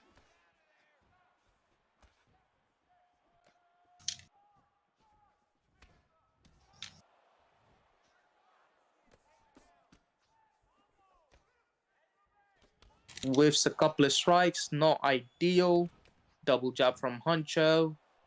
Ooh, the stamina advantage, that Notes has is very impressive, but I just don't see him utilizing it at this point. His leg is very, very, very low. Clinches him up, takes the back, goes for a piggyback, gets denied. Honestly, we may even be seeing a leg health event as a finish right here. These guys' legs are really, really hurting. The right leg of Huncho and both legs of Notes currently. We're seeing Notes making an adjustment and saying, "You're not kicking my legs anymore. Going to keep those punches in his face." I just wish he did that a lot sooner in the round to get Huncho's respect and get him backing, because I feel like it's a bit late now to make any kind of changes. Having said that, like you said, Charles, this might be the first time we actually see a leg health finish. Yeah, I'm not sure if we've seen one before, but this could very well be the first one. Maybe not. Oh, he sits him down. What a beautiful combo. Well, the adjustments we were talking about earlier just starting to go, to the head a lot more. He doesn't have a lot of time with the leg health that he has, so starting to maybe just start to headhunt a little bit, get your opponent off those leg kicks, but Huncho's on them. Oh my God, man. Huncho's leg is blinking too, but he doesn't seem to care at this point. No, it's blinking at a lesser amount, and he's just using them right now very intelligently to set up his head punches. He's going high with the punches, setting up leg kicks every time he's got his opponent trying to step off with something, and he's doing a great job right now. This is all that Notes can handle. He needs to land something big and get him backed up. You can't allow him to walk forward and throw leg kicks like this. Definitely. He keeps eating those double, calf kick into the leg kick combo. If he can check it backwards, I feel like Huncho's leg would get dropped by a leg help. But I just don't see Notes checking. Beautiful double leg kicks. I feel like leg kicks being the name of the game so far in this whole fight. Really has. I mean, it was obviously Huncho that went to it. It was an adjustment that he made to some of the hands of Notes early, but obviously Notes has matched that, like you mentioned earlier on, and like the leg health is so close. I honestly feel like we could be one leg health, like one leg check or one kick away from a finish to it. 2 minutes left to go as well. Still plenty that they can land. Beautiful denial there. Clinches him, goes for the head. The block is quite high, so Notes doesn't really have to worry about it. Secures the takedown, but I feel like Huncho needs to get knocked down here for him to have, if it does go to the judges, for him to secure that win. Yeah, he's pushing for it right now. You can see that he's trying to get that finish, but nice sidestep by Notes, using that lovely boxing that we saw throughout the fight. But the leg health is a problem. Oof. Yeah, it's looking... Oh, gets checked. That is very, very dangerous. Both the guys' leg health. Oh, goes for a power double and secures it. Interesting. If he can manage to buy time here, he could potentially get the judges scoring. Yeah, honestly, that leg check was absolutely vital to the survival of that sequence. He's now finding himself backed up against the cage, not where he wants to be. Huncho raining down some shots, calculated in his approach, pouring on some pressure. I imagine he's going to go back to that leg in a second. 20 seconds left in the round. I just don't know what Huncho can do to secure this. Oh, as I say that, he does get that leg health even back. That might be what he needed to secure that round. I don't know. It might be a 10-9, but yeah. We go to the judges, but not through lack of trying. These guys throw in bombs from the bell. Wow. I don't know which way that's going to be scored. I would be very interested to see the stats after this fight if we get the opportunity from these gentlemen. Definitely. Like I said, all the leg kick was the name of this game, the whole fight. Both the guys utilizing leg kicks to the fullest, but I just feel like Notes made beautiful adjustments in the third round. I just wish he had done it sooner to secure the fight. But I feel like the fight should go to Huncho at this point, and it does. Again, taking nothing away from Notes, man. It was beautiful adjustments into the third round. He did mirror Huncho's leg kicks. But like I said, with this man, his leg kicks are very, very, very brutal. You got to keep that in mind, as you can see in the stats there. Yes, sir. Like you say, a very, very close fight. Seeing different percentages from each guy. Very, very high outputs, but in a very calculated fashion. Yeah, that's a very close fight, man. That's a very, very close fight. I'm sure we're going to see these guys match up again at some point further down the line. Very, very highly touted talents, showing a very all-rounded game this evening. Of course. Who's up next, by the way? Up next, we are going to be taking a look at ICB Pablo up against Dibz. Obviously, ICB Pablo coming from yours camps there, guys. I'm sure you'll have plenty to say on this, gentleman. Yeah, Pablo is one of the most elite striker in this game, not just the camp. He's a very, very strong pressure fighter. He will be in your face and he will utilize those two-piece followed by a head kick. He will throw a lead hook straight head kick, lead uppercut straight head kick. I've seen him throw, straight body hook, body straight head kick. He will utilize head kicks basically, and he will be in your face. So yeah, I'm interested to see how Dibz is gonna face him. I'm not too familiar with Dibz myself. I believe he has had a performance before. I do not believe that this is his debut. Like I said, so many fights that go on. Of course, hard to keep track of them all. But it's actually LFC Diablo. He's just changed his name. There you go. That's why I didn't recognize it. But Diablo Dibz, interesting. No, I know LFC's camp is a little what's the right word? Unique. I think Diablo is one of the better players in their group. Hence why he got matched up with Pablo.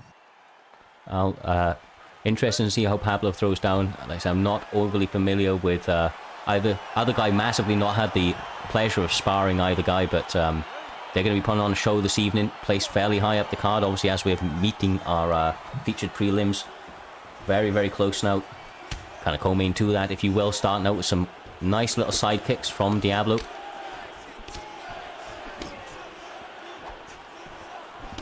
Now Edwards does have very strong clinch work, so I'm looking to see if Pablo can utilize that. And as I say, the pressure pulls down. He's already backing him up against the cage. Yeah, he's trying to swarm him. I think that he feels an advantage in the chin of Edwards. He knows that GSP's chin can be compromised, but nice little adjustment there from St. Pierre. Diablo getting the takedown and the first sonal, so able to secure the position, and with plenty of time to work. This is not where you want to be with if you're Pablo. I mean, obviously he trains with a bunch of the guys from your camp, so I know that he's going to have a very, very well-rounded game. But once again, not where you want to be with 3 minutes 40 to go on the clock. Definitely, even regardless of how much you train, the stats do make a big difference, right? And if I'm not wrong, GSP's top control is one of the best in the game compared to Edwards' bottom being one of the worst, if I'm correct. I'm not too sure. I mean, Edwards has a decent top game, but like you say, not so much of a bottom game. This is not where you want to be. No, really not. And the crucifix, it gets worse. Crucifix. And I know that... Beautiful bump. I'm impressed with Diablo so far. Diablo is doing great work. I was quite honestly expecting maybe a little bit more striking out of the man, but he's showing his all-round game, getting off excellent denial so far, and really imposing his will in the first 3 minutes of this opening round.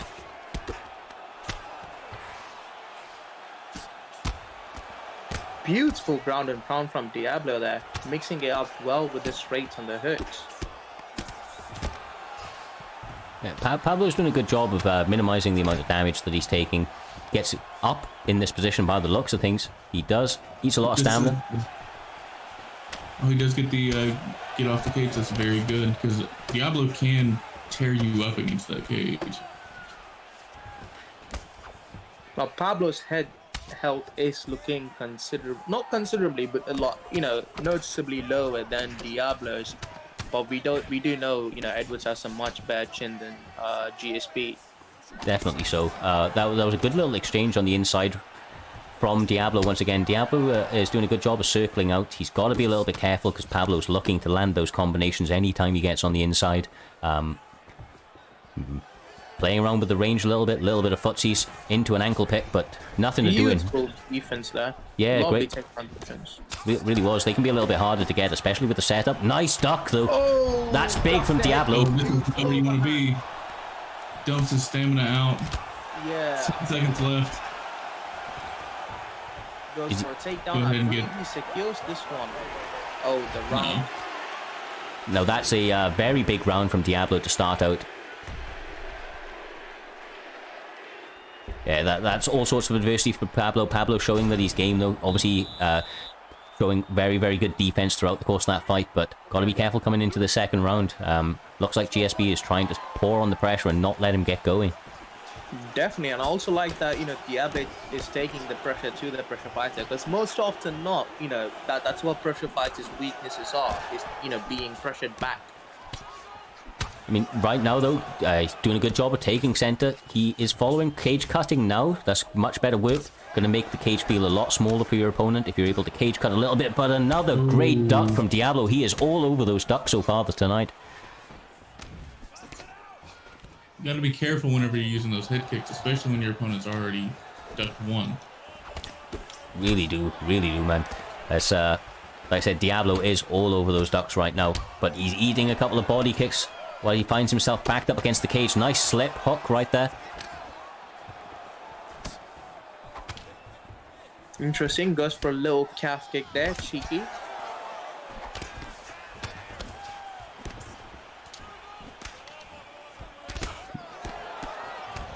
Trying to get some money in the bank. The head health still looking good from Diablo. He's done a good job of protecting that head. Nice body work mainly from Pablo. I feel like that's been the largest part of his success. Trying to set up those body shots. Definitely, and even though Pablo is cutting the cage for Diablo, I really like how comfortable Diablo is fighting on his back foot. Yeah, even though he's getting pressured. He has a special knack of allowing you to pressure as much as you want and stinging you for overextending yourself. Although Diablo's not overextending himself at all.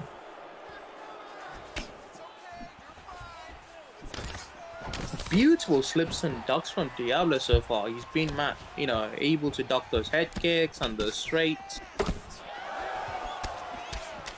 Lovely body jab into a rear hook. Ooh, whiffs the question mark kick. That is huge. Secures the takedown. Hopefully he can get some ground and pound in. Lovely denial on the backside. Reversal there.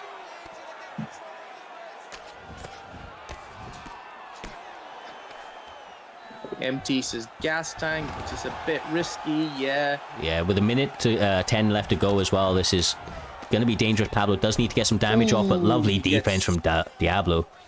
Yeah, and he picks up Crucifix once again. With low stamina. He is able to get out of it, which is wonderful, because this is not going Pablo's way. Yeah, and with the stamina deficiency, I just don't know how much of a difference Pablo will be able to make. Unless he's able to make a comeback like Joe. I don't know, maybe an overhand could save him against GSP's chin. He's still got, obviously every round starts standing, but the grappling is going all Diablo's way so far this fight. He's doing a great job. He does separate with 1 second left to go, but not enough time to do anything with it. That's a very, very competitive kind of opening 2 rounds, but I would say that I think that GSP is probably taking it away with this one. Definitely. I think, maybe it's 2-10-9 to GSP, so Pablo definitely needs a finish here. Even if he gets 2 knockdowns, multiple knockdowns, I just don't see him winning the fight of this round. No, he really just needs to keep this fight standing. The longer it's standing, you can see him emptying his gas tank a little bit with it, but he's getting a little desperate, and I feel like he needs to. Obviously, the grappling, it's coming. That big front kick! It's a big front kick. This is not ideal. No, again, all sorts of adversity throughout this fight. I mean, Diablo right now scattergunning a whole host of techniques onto Pablo. Pablo staying game, though. He's not being dissuaded by the damage that he's taken. Goes for that head kick once more, and that one partially lands.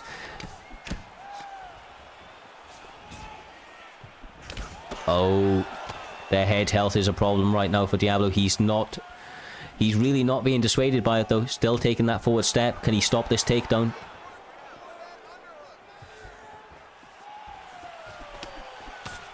See, it doesn't matter if he finishes or he stops the takedown. If he's not able to finish off this round or finish off this fight, it's gonna be Diablo's fucking...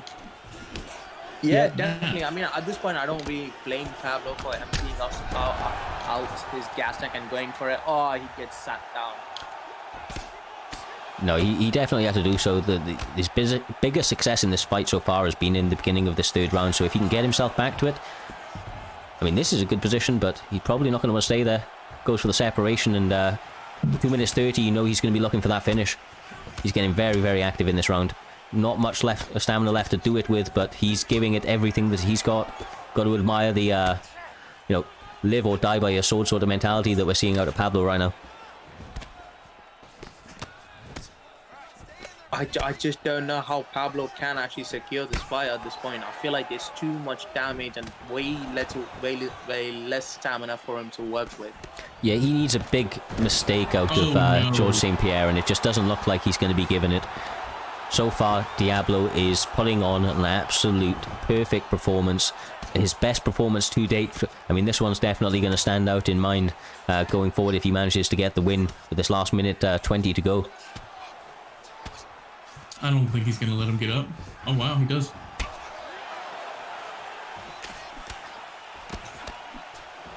Oh, that's what he needed right there, but not a lot of stamina to do anything with it to follow up. 50 seconds left to go. Yeah, I just don't know what he can actually do to win this fight. Yeah, I feel like Diablo's had beautiful game. Yeah, this might be it right now. Lovely duck. Oh, wow. Interesting. Diablo wants to clean flash KO, but I don't think Pablo's going to give it to him. I don't know. Yeah, I think it's a little too late to get finished. Goes to the judges, but it was a beautiful performance from Diablo there. Lovely change in game plan. He got pressured at the start of the round and then took him down, made Pablo worry about the takedown, showed his striking, and just dominated him in the final round. Beautiful work.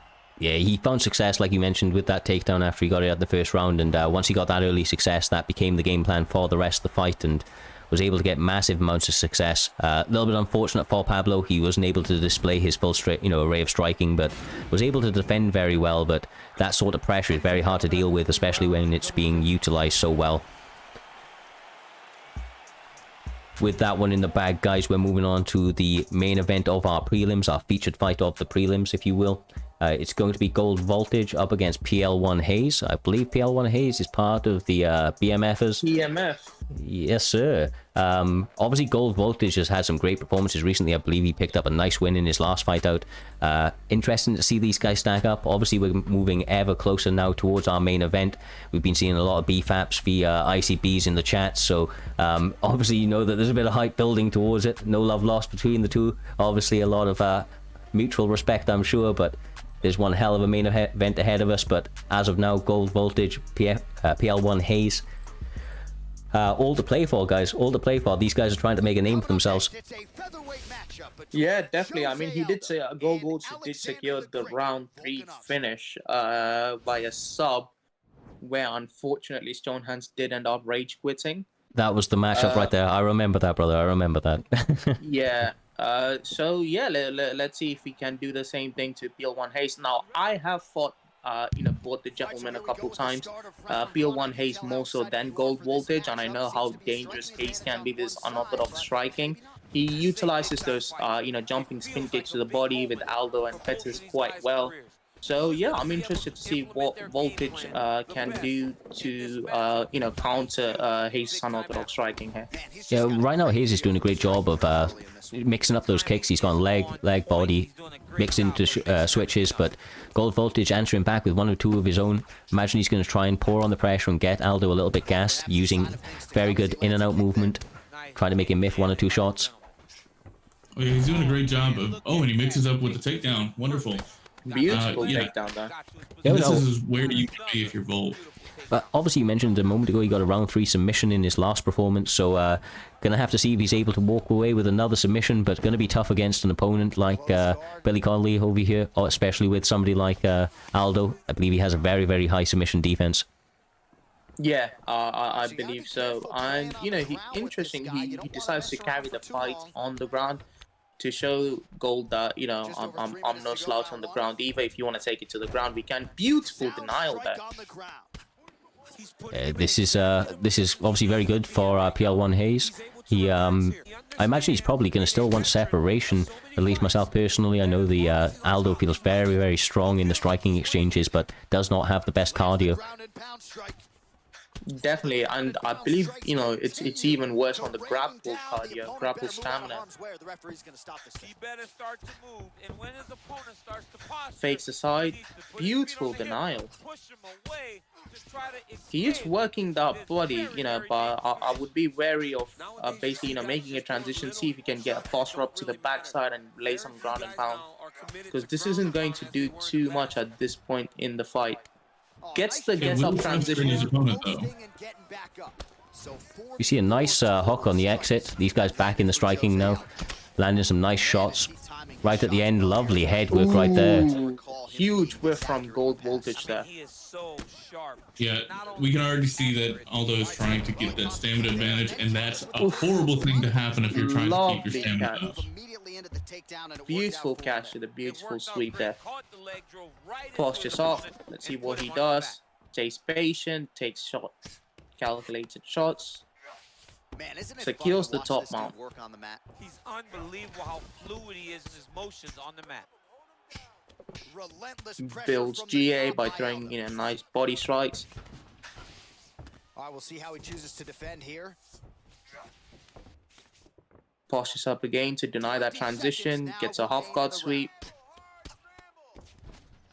Side control now. Secure side control. Let's see what he wants to do from here. He's been focusing, purely on the body work this entire fight. I mean, that's a good thing to do, especially against Volkanovski, who has a very high cardio stat.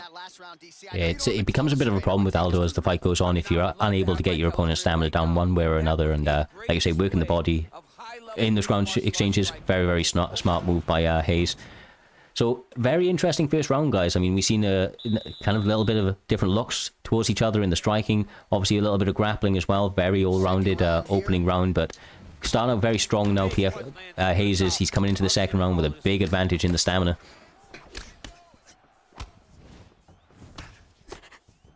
Alright, so he's landed some good shots. You hate to be overly critical, but nothing really in terms of combinations tonight. Well, the jab has been looking great. Beautiful adjustments from Gold there, you know, pressuring him, taking the fight to him, trying to cut the cage. Nice switch kick. Haze returns the favor, gets leg kick checked. Lovely head kick to straight. Shows him the left and then Ooh, you don't want to be throwing those body kicks in the pocket if you have voltage. Goes for another body kick in the pocket, doesn't get punished luckily. Yeah, right now I will say that Haze is leading with the lead hook quite a lot. Know that Gold Voltage has shown that he has good head movement in the past, so look to see if he's able to capitalize on that. There's the oblique to jumping spin kick. Beautiful. No questioning the output thus far. 88 total strikes and counting have now landed for the King of Rio, Jose Aldo. And connecting at a pretty good clip unofficially, 69% on the accuracy rate against Alexander. I really like how, you know, Voltage is going low, going high. As I say that, he whiffs the head kick, man, gets taken down by Aldo. Yeah, that's a big takedown there for Haze. He's now going to take the back, and he's able to get it. This is bad position here for Gold Voltage. Good job on getting the half guard, but yes, very, very dangerous. Once again, not where you want to find yourself. 2 minutes 30 to go. We found in the last round that, you know, obviously Haze has got some good work that he's able to put out on the ground.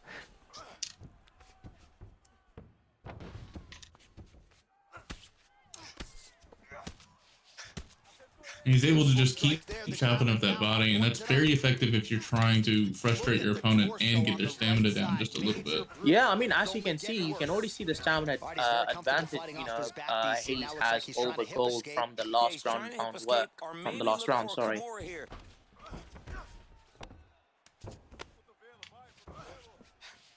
Gets the posture up. And now the damage is about to start. Throws lovely hooks. I would just like him to, you know, maybe start the combo off with a straight just to break that block. All right, close guard now. You got to be careful though. He's got a lot of submissions off his back. Well, gets another half guard transition there.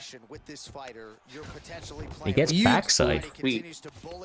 This was the transition I was talking about, actually. You know, when someone goes for a top mount transition, you are able to interrupt it by flicking up. Yeah, you can change into backside. I believe that's an actual correct position. It's much like if you're going for a certain positions, top mount becomes available, and so on. From interesting. Oh, beautiful jumping knee, works the body, goes for an uppercut, whiffs it, whiffs the T kick. Yeah, Haze is dangerous. Oh, that's big again. Oh. Man, this is hard to watch. The big spin kick and the question mark kick. Beautiful work. What? He's not going to get the finish. I mean, yeah. Maybe performance of the night so far. Jesus, what a finish to that round. Yeah. He got the knockdown. He won the round. He did everything correct. The only thing he did, you know, we were saying Voltage had beautiful high-low work, but Gold just proved us wrong with some of the kicks of his own. Yeah, no, look, Haze is game as game comes, but quite, you know, quite obviously he's from the BMFers. They've got a very well-rounded game. A little bit slept on of a promotion. You know, Jim coming out here to prove a point tonight is Collie. Got to be careful right now. Gold Voltage looking to make some adjustments and get into the face of Aldo, trying to take away some of those leg kicks, I believe, but got to be careful. Obviously low stamina, as you alluded to a moment ago there, Great Mist. Oh yeah, see the thing is, when you have low stamina, you're able to take a lot more damage, or not take a lot more, you're able to take much less damage. Oh, beautiful head kick followed by a straight. That's exactly what you want if you have low stamina. You don't want to have a war of attrition anymore. Yeah, I mean, look, those head kicks, they may have been a little bit ugly, but they were working. They were landing on the block. He's landing them over and over again. Have to see if Haze is able to get a duck off them. He's not setting these head kicks up, so maybe a duck KO to come. He did it. He tried. He fought as hard as he could for as long as he could. Now it's about survival mode. This is not where you want to be if you're Aldo right now. You may have a little bit of a stamina advantage. Health still looking okay, but 1 or 2 shots away from being put on your ass, I believe. Oh, lovely straight. Gets rocked. Oh, nice slip on the front kick from Voltage. The one that you don't feel is the ones that land perfect, and that one landed Voltage is really struggling right now, obviously, with this distance, with this range. The switch kick to the body again.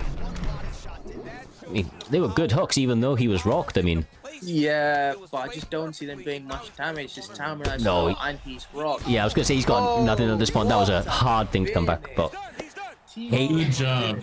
yeah. Beautiful. A near perfect strike to end the fight Lovely and end performance the by night for his Haze there. opponent, who candidly may not have even He came seen to that put on shot some work coming. tonight, man. Just He the way he drew it up, wanted all the exactly respect what he going told us during forward fight in the week. He laid promotion. out here He's on making a Fight good Night. case to He move found up in a those little over rankings his now. opponent's That was a defense. big win for him. Like I said, Gold Voltage picking up a nice win in his last outing with submission, but unable to get anything going against Haze this evening. That was a very, very great, great all-round performance from that man.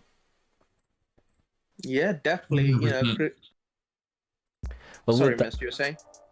I said just 100%. I'm very happy to have this guy doing better in the league, because I've seen him fight a lot, and he just has a lot of potential. Yeah, I agree with you. He has a lot of potential. He picking up better and better wins as it's going on. We'll have to see where he goes from here, but only up as we can see so far. I mean, putting on performances like that, you know that he's going to be going for bigger and bigger fights, much like we saw from Shelz earlier on in the evening, coming out with a big knockout. He came out and put on a very, very well-rounded, all-round performance. With that one in the bag, though, that brings us to the end of our prelims for this evening. We're going to be having our, first fight in the main event. Before we do so, we are going to hit a very brief intermission for 30-60 seconds or so as we get set up to go into the main event. Hope you guys have been enjoying so far. If you're watching on YouTube, please make sure to give the video a like. Helps it out a lot. Obviously, if you're following on any platform, make sure to sub. These have been crazy fights. We're going to be putting them on week in, week out. Hopefully a couple fights, fight cards per week. Got the next one, our fight night event, with Dino against Ripper on Thursday evening. So make sure to stay tuned for that. Other than that, we'll be back in a couple of moments.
All right, and we are back.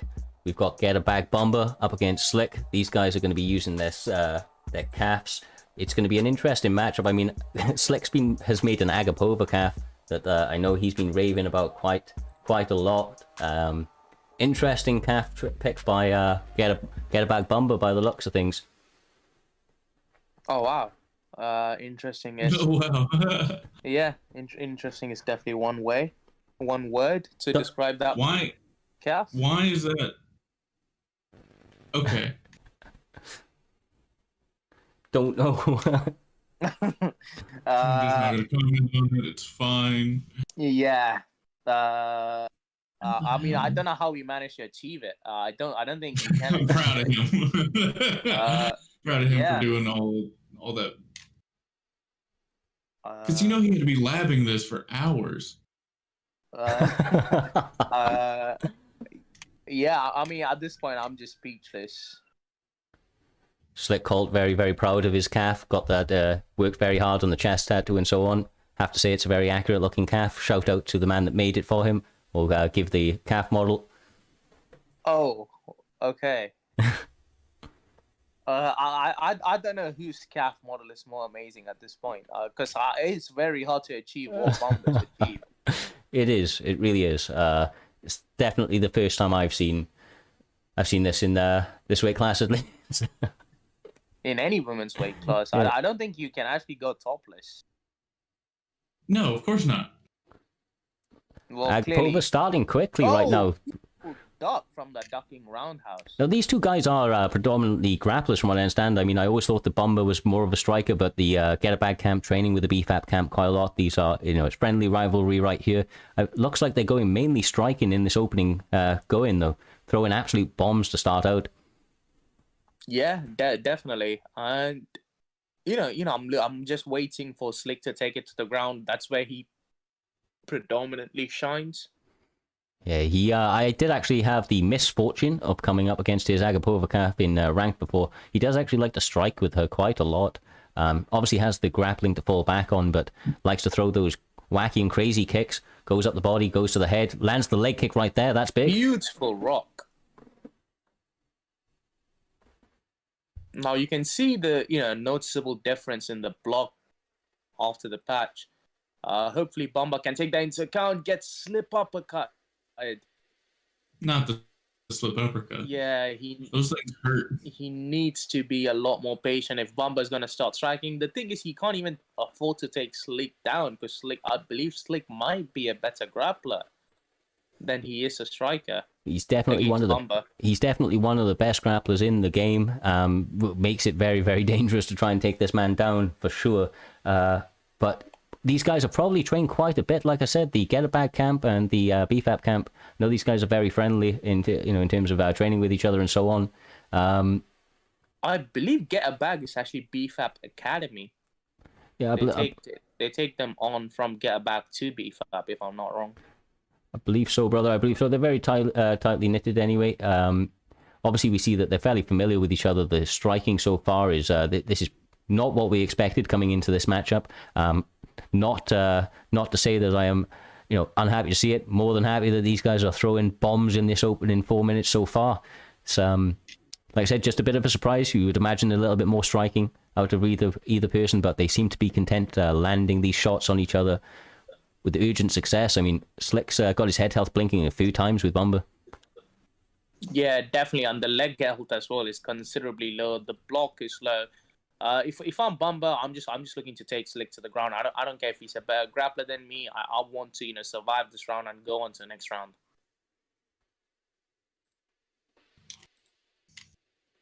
Oh, what a beautiful roundhouse kick to the head. Now Slick does need to worry about his stamina. Bumba does have. Oh, and he flips him off towards the end of the round.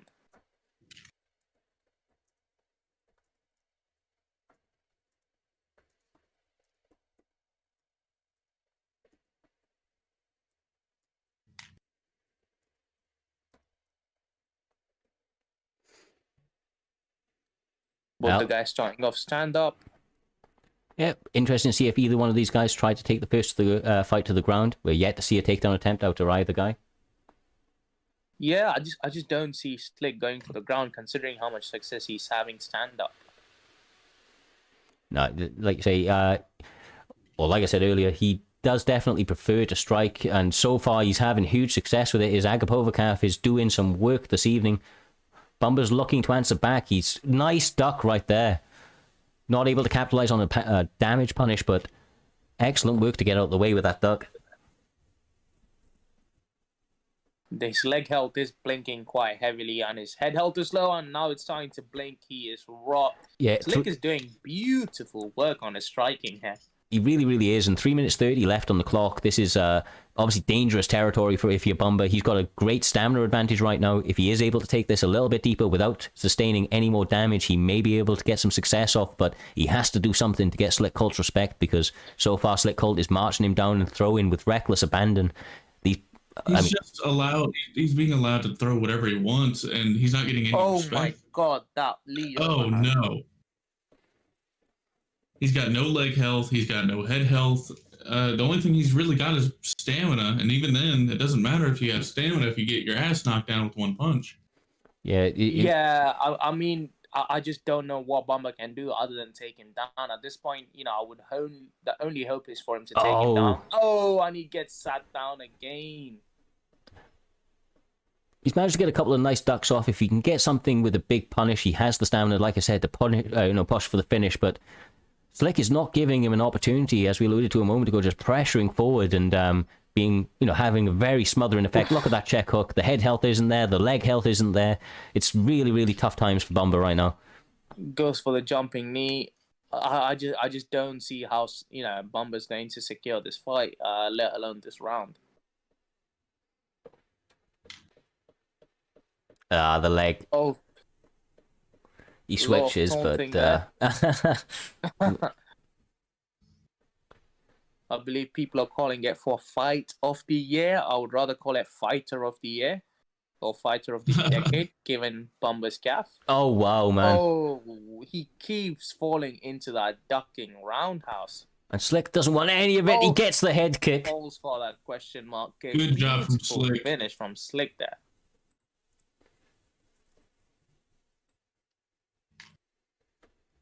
Yeah, that was a different performance from SlickColt. We often see him go to the grappling, from the very, very get-go and have a huge success with it. But coming out here tonight with his Agapova calf, making her debut and showing a different element to his game.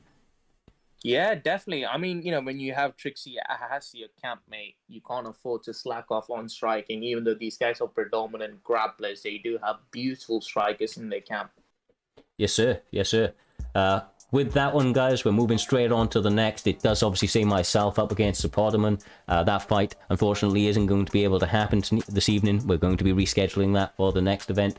Going to be having Chess, I should say, up against Pigeon. I believe Chess is now moving into his role within BFAP, also going to be representing them in fights as he goes forward with the SFL and so on. Very, very dangerous opponent. Got excellent top control, but he's up against an opponent that's on a bit of a win streak. I believe Pigeon's now 4-1, lost his very first fight, 1-4 on the bounce since against some decent opponents. So we'll have to see how he comes into this one. But yeah, it's really all to play for, man. I imagine we are going to see a little bit of grappling in this one, though, given the pedigree of Chess. 100%.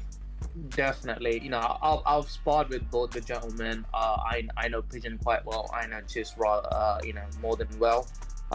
And as long as Pigeon manages to keep that standing, he will have a slight edge. But as soon as the fight hits the ground, I think Chess wins. Definitely. I mean, Pigeon's actually gone with a very interesting pick as well. He's actually going with a Clay Guida pick. That's who he had put forward as his pick. And Chess is not playing around.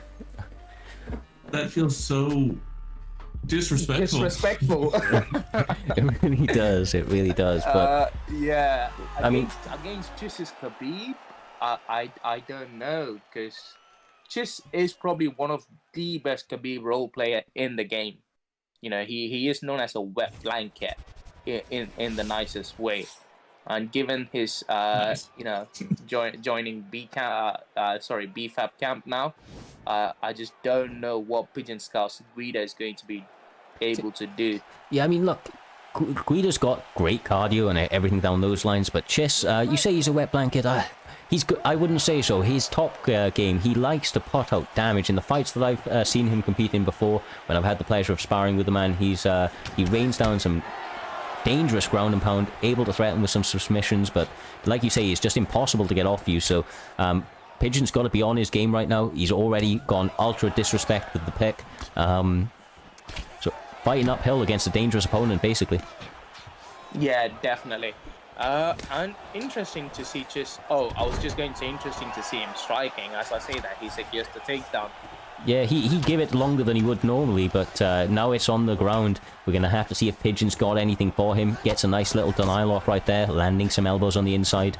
Bull guard, elbow, and he goes for the back take, and he gets it. That's massive. Beautiful. That is huge. And I know Pigeon likes to go for the full guard elbow and then the half guard sweep, because he believes that will cancel the pre-denial on people saying on the half guard denial.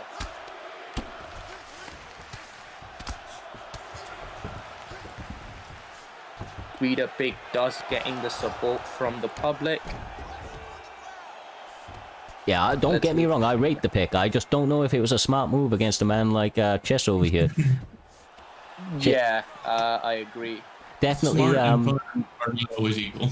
Yeah, 100%, brother. There's a time for fun fights. There is a time for serious picks, and I think this may have been a miscalculation from Pigeon, but he's shown that he's game already. He's managed to take his back, which is a lot more success than a lot of people have had when they've got taken down by Chess. But now he's in top mount, eating some ground and pound. Like I said, very, very dangerous attacks right now from Chess. Definitely. I'm interested. Oh wow, yeah. I think this might be it. There is no stamina for Pigeon to work off of, and there's a slight GA build up as well. This is definitely not where you want to be. This could very well be it. Chess has got a dangerous submission game. I mean, obviously we're seeing some patience from Pigeon Scouts, but his bar is getting big. He's pressing those sticks fairly heavily. The submission's getting sunk in deeper and deeper. Triangle is going to be... Yeah, it's going to be it. There is no getting out of this at this point. Beautiful work from Chess.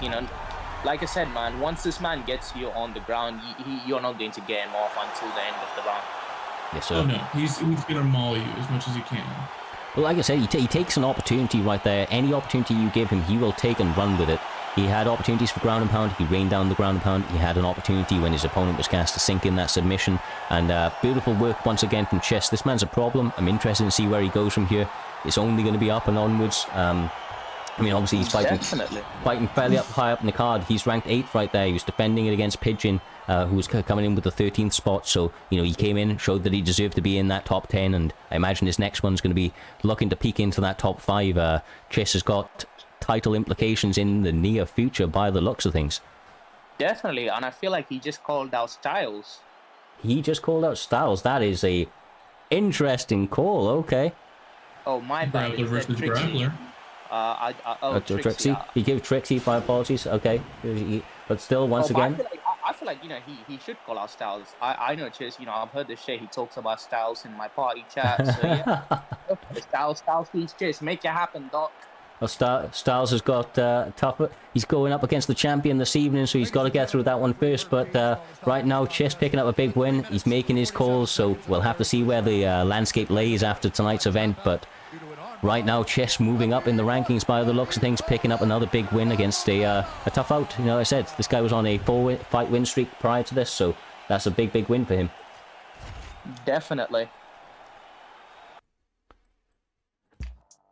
With that one in the bag, though, we are going to be moving on to another highly anticipated fight of this evening. 2 ICB boys throwing down. We're going to be having our very own ICB Great Mist commentary man jumping out of the booth into the cage.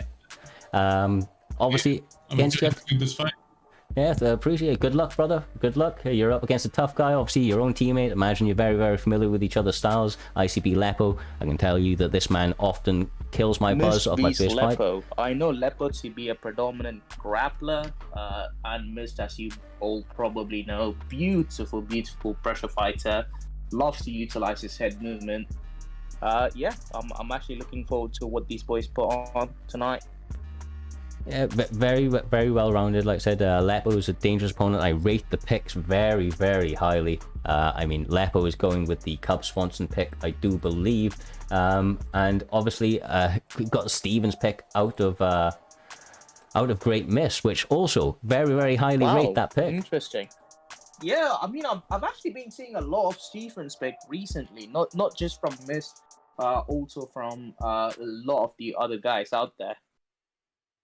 He's a great pick, man. High chin. He has a jab like you wouldn't believe. His jab is phenomenal. And obviously all-round power, but up against Cub Swanson, you know Cub Swanson's my pick. So as much as I love Mist and I love it's Jeremy Stevens' pick, it's hard to root against Cub Swanson, man. So Lepo may have a slight favoritism. I'll try not to have it, but get a touch of gloves and a bow from these guys.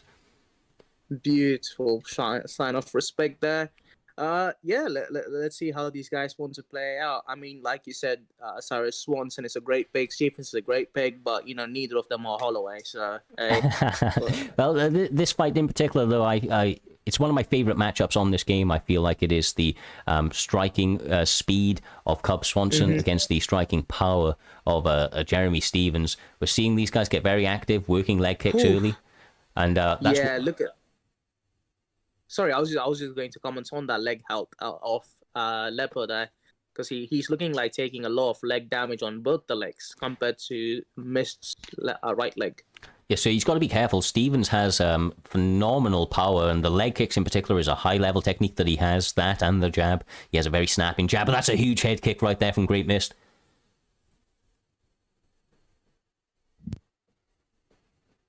Leg kick again, he's going back to it. Bit of a staple for Great Mist. He likes to work those leg kicks, likes to slip off that center line, and very much like Eddie Alvarez, you know, make it into a bit of a dogfight. Definitely. And I'm actually surprised to see how well Mist is utilizing the leg kicks, because he mostly likes to utilize his slip hooks and then followed by triple body hook.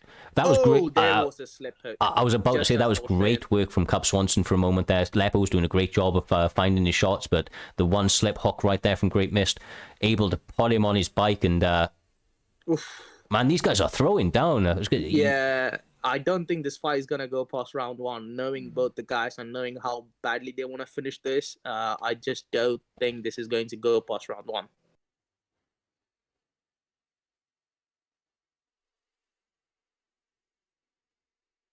I'm not sure if the stream is delayed. Not too sure, brother. Okay. Hopefully not. Yeah. 1 minute 30. Hello. Yeah, there we go. I'm back. Sorry, guys. You're all good, brother. You're all good. That's a big rock there from Lepo. He's landed some good body shots now and lead body hook into that overhand. He's not backing up at all. Got to be careful of that power of Great Mist, because he's starting to throw with a little bit of reckless abandon. Great Mist now taking the center. Yeah, Lepo is, he's no slouch, right? He does grapple quite heavily, but his striking is underrated in my opinion. This man can throw down amongst one of the best ICB members. Or the ICB leader Mist himself. He managed to get his head rocking there. Blinking. Oh, and rocking. Yeah, this is really dangerous right now. That was a good little head slip there from Great Mist, but this is not where he wants to be. Not long left. You're going to have to hold on to him. Make sure that he doesn't take any more damage. Beautiful ground and pound from Lepo there. Manages to get up just in the slick of the moment. It is the end of the round. But yeah, I feel like the round goes to Lepo after knockdown. It might well be a 10-9. Oh, no, that maybe so. Yeah, actually, you're probably right with the knockdown. He probably takes that round. That was an action-packed first round, though, to the surprise of many, making it out of that opening 5 minutes. Going to see a second round, and I'm hyped about it. This is definitely in the makings for Fight of the Night already. Both guys, excellent picks, excellent shot selection from both guys. All round, it's just been a war. Striking affair, one of the ones that you love to call. Definitely, man. Again, this is such a fast pace, and you miss a lot of the high-level technical things both these guys do, whether that be a slip, whether that be a body straight, or a simple catch to a sweep. That was Miss beautiful. Needs to worry about those, naked slips against someone like Cub Swanson, who I believe does have strong elbows. He does, but in particular, though, his hooks are really, really good. His one to the body. Lepo has utilized it a number of times, lead hook to the body. I'd like to see him go back to that when he gets an opportunity. There it was once more. Obviously, Beautiful switch kick. I mean, Great Mist, like always, though, he has excellent ring generalmanship. If that's the way, but he takes the center of the cage and he stalks it very well. Able to cage cut. You don't see him follow his opponent and allowing his opponent an opportunity to just sneak out the backside, and does a good job of keeping his opponent backed up against that cage. Only backs up for defensive purposes. Honestly, though, very, very impressed with Lepo this fight. Like you say, he is maybe a little bit more of a grappler, but he is showing some hands tonight, and he's using Cub Swanson very well. Definitely, and in my opinion, Mist is much more dangerous than when you were, walking him down than when he is walking you down. Because that man will just pull back out of nowhere, get a single. Oh, as I say that, he eats a knee, gets sat down. Lovely up kick from Mist there. That might have just saved him the fight. As I say that, there's a pullback, gets a hook. Honestly, and he jumps on him. This fight is going to be a finish. Yeah, this might be it. Ooh. Okay, so look, honestly, on the bottom now, Cub Swanson's got some excellent submissions. If he's able to get rubber guard off, he doesn't have chokes or any sort of attacks from there, but it's a great position to hold. He chooses to get up, though. Minute 40 left to go. He's going to be looking to get some damage off himself now, especially after eating those big rocks from Great Mist. Yeah, and I mean, both the gentlemen's, health stats are looking very similar, and he gets pulled back uppercut. That ragdoll animation was dirty. The power, the real hardest hitting 145er. Who the fuck is that guy? Oh, what a knockout. I mean, like I said, man, Mist is way more dangerous when you walk him down. Yeah, I've had multiple fights with this man, and I can tell you, when you walk him down, you have to be twice as careful as when he's walking you down. All respect, though, that was a fantastic fight. Lepo has nothing to be ashamed of, going up against a teammate, somebody that's very familiar with your style, and putting on an absolute war like that. Absolute pleasure to call. These guys, these guys put in contention for fight of the night for sure. Absolute barn burner. Definitely. I believe the next fight is against, BSD versus Mystic Mac. That's correct. We're going to be having God Ate My Pig, which I believe is currently undefeated within PrimeTime. I will have to confirm this in a moment, but yeah, he has been a problem. Come up against him a number of times in ranked myself. Know that he's a very dangerous and high-level opponent, but he's going up against Mystic Mac, who has been a bit of a killer. In multiple of these fights, he has excellent jab. He's been a champion in our past promotion in IFL, but looks like God Ate My Pig is holding a W on him. Yeah, sorry, Cyrez. By the way, he did lose to Jim. He did lose to Jim? In Okay. last card. My apologies. My apologies. By round 3 decision. But Mystic Mac did just retire Kenio, so... Hey. Okay, interesting pick with the Elliot. Moving forward, yeah, I mean, I rate the Elliot pick. It's an unorthodox style. So far, Mystic Mac doing a good job working the jab, hitting the leg kick, but just got taken down for his troubles. God Ate My Pig is a problem on the ground when he gets going, unable to stop the get-up. Takes the back. Beautiful takedown there.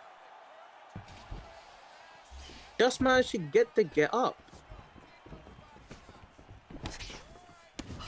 Now, with Elliot, his stance is very weird.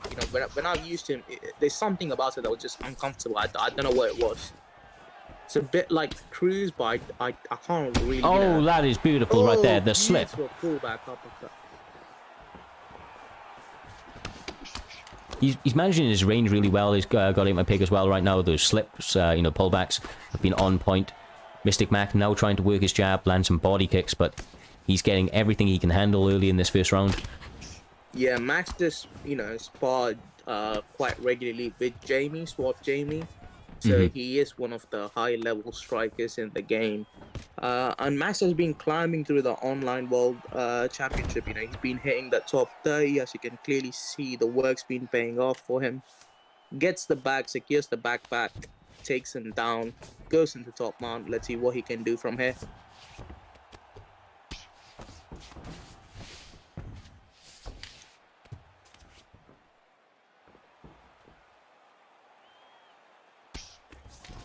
mean, Yeah, Tim Elliott has a very good ground game. Yes. He was actually able to take it 5 rounds with DJ, which nobody really expected. Definitely. So gets the crucifix and gives up the half guard. Nice. Interesting. Mac does secure the backside here. I'm actually interested to see Mac entertaining the ground game. Oh, as I say that, he stands right back up.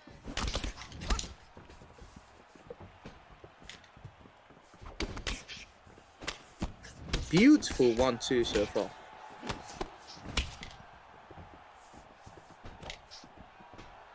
Goes for another takedown, gets denied. Beautiful takedown defense from Mystic Mac.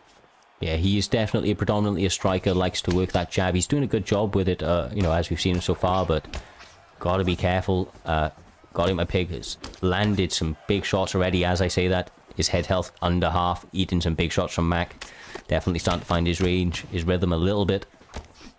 Only 25 seconds left in this first round, but ooh, almost a big rock right there.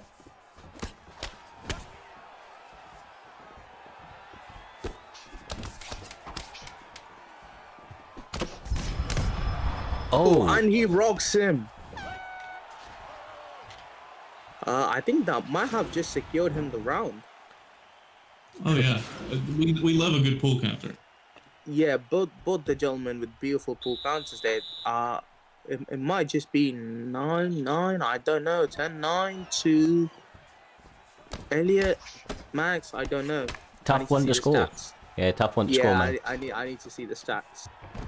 That's what he needed right there. He's got him drained as well. I mean, look, Elliot's got some dangerous submissions. I'm not sure about his stats, but in real life, his submissions are pretty on point, so I imagine they're fairly high in the game.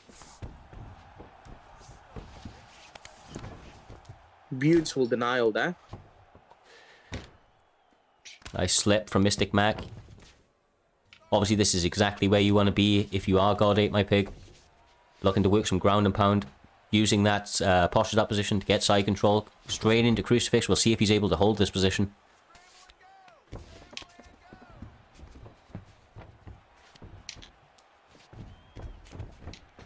I mean, even though he's not able to get off a massive amount, he's able to drain his opponent's stamina from these transitions. Doing a great job of it so far.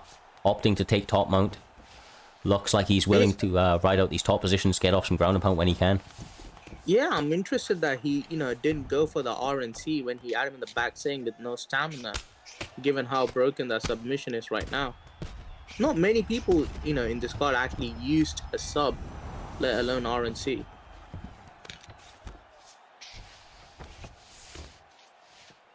No, you're absolutely right. It is a very, very powerful, especially when you've got your opponent gassed like that, like he has managed to get his opponent a number of times now. He's able to sink it in. It literally could be the show, especially with 2 minutes left to work on the clock. And he's got a stamina advantage now too, which is extremely dangerous when you are going up against somebody who has good sub defense or sub offense. My bad. And this is probably a mistake, to be honest.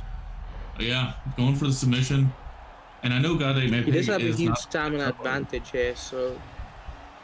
Oh yeah, I'm interested to see how this plays out. He stops the slam. He's already in the game. This is not good. He's very, very. Here come the strikes right now. Here comes the strikes. Which is what you like to see. Oh yeah, this is not good. It's probably gonna be the end. I think it is. And that is what a massive win for God 8 my pig right there. Redeems himself off the loss coming from Jim. What a beautiful ground game from Max. Max is known as a predominant striker. Clearly joining body snatches degree has improved his ground game. Yeah, I mean, look, God 8 my pig. He did a great job with that submission. That was numbers 5 v number 6, so both guys very highly rated, putting on a great display of attacks right now. But God 8 my pig making all the adjustments he needed to pick up that W, because he needed that W, obviously, get himself up in that top 5 now.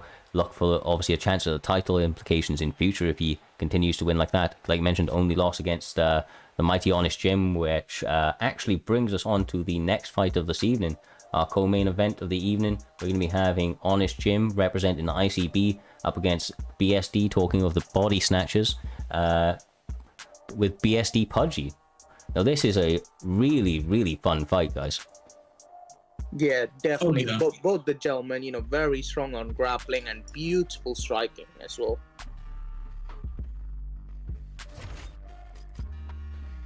Now, as we see on here, we're going to be having a Dustin Poirier fight up against Tony Ferguson. It's going to be in lightweight.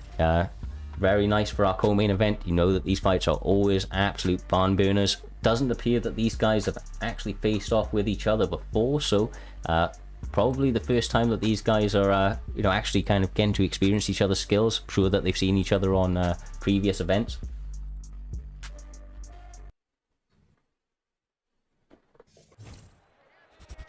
Now, we've seen so far tonight, obviously, you guys, both from ICB yourselves, very dangerous camp. These body, the BSD guys, the body snatching degree, they're an up-and-coming camp, man. They've had some great performances all round so far. Oh yeah, they've been extremely useful, versatile lately. Touch of gloves to start us out. But the gentleman showing respect. And what Jim is going to want to do is stay out of the pocket with Dustin Poirier. It's just not a place you want to be, especially since he got that new power buff. No, definitely. And, from Jim, I just want to see him utilize the takedown straight away and take that power out of Dustin early in the first couple of rounds.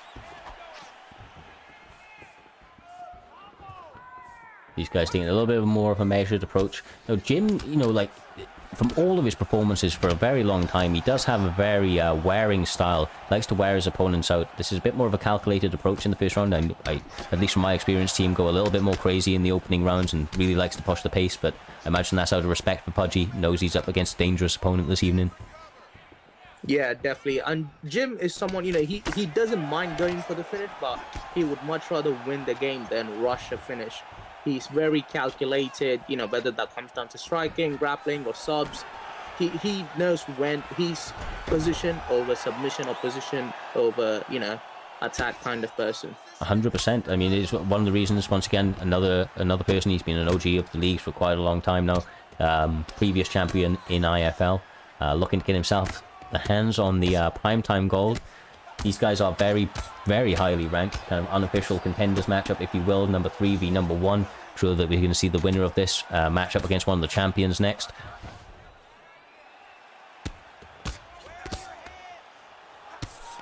See that he took that belt from me in IFL. We're seeing good work here from Honest Jim. They're building up that GA with these, short, snapping shots from the posture down position. I mean, Pudgey staying very composed, though, using feints to his advantage.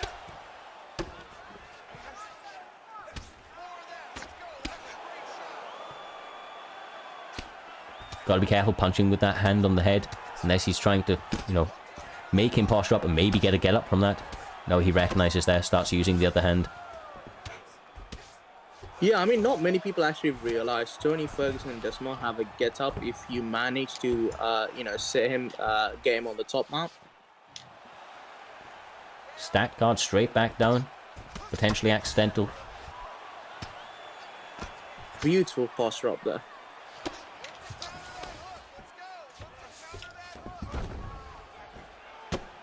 Seeing really good work from Honest Jim, and this is a performance that we would come to expect out of Honest Jim at this stage now. Doesn't look like he's going to get the submission, but he's going to hold on to it for the next 5 seconds for sure. He did some great work in that first round. Like I said, a very Honest Jim-like performance. Started a little slower in the striking exchanges, made some good reads against Pudgey, and once he got the fight to the ground, he wasn't letting him back up. That was a solid 2 minutes of top control.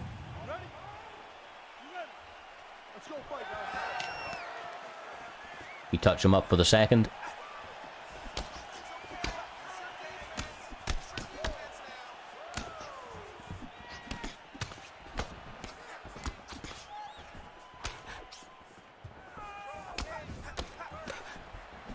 Pudgey's really pouring on the pressure in the second round. Doesn't look like he wants to give Jim a lot of space, and he eats it straight for his troubles. This is not good. The ground and pound. See, this is why I like Jim. He does not rush into ground and pound, even though he knows he just rocked him inside and down. He chooses to go for the body and not just the head. He's a very, very calculated fighter. Especially in this early round, you know, if he had seen his head health maybe a little bit lower as he entered in for the strikes, he maybe would have gone up top, but recognizing that his opponent probably wasn't going to get finished, decided to put money in the bag, and like you say, he shows the intelligence of Honest Jim when it comes to the all-round MMA game. Yeah, definitely. He is, obviously, once again, he's up against a tough guy, though. Right now, he's giving Pudgey everything he can handle on the ground. Really, really trying to smother him with these exchanges. Riding out top position, no matter where it went. Good defense right there from Pudgey. He's going to look to stand up from here, I would imagine. And he does. Still got to be careful of this back take here. Good little knees on the inside from Honest Jim, working down the legs of Pudgey. Yeah, he does not want his back taken by Jim. He's a well-known submission artist, at least when it comes to, with Tony Ferguson, who has the stats to beef up that attempt. A flying armbar attempt right there. Good defense from Honest Jim.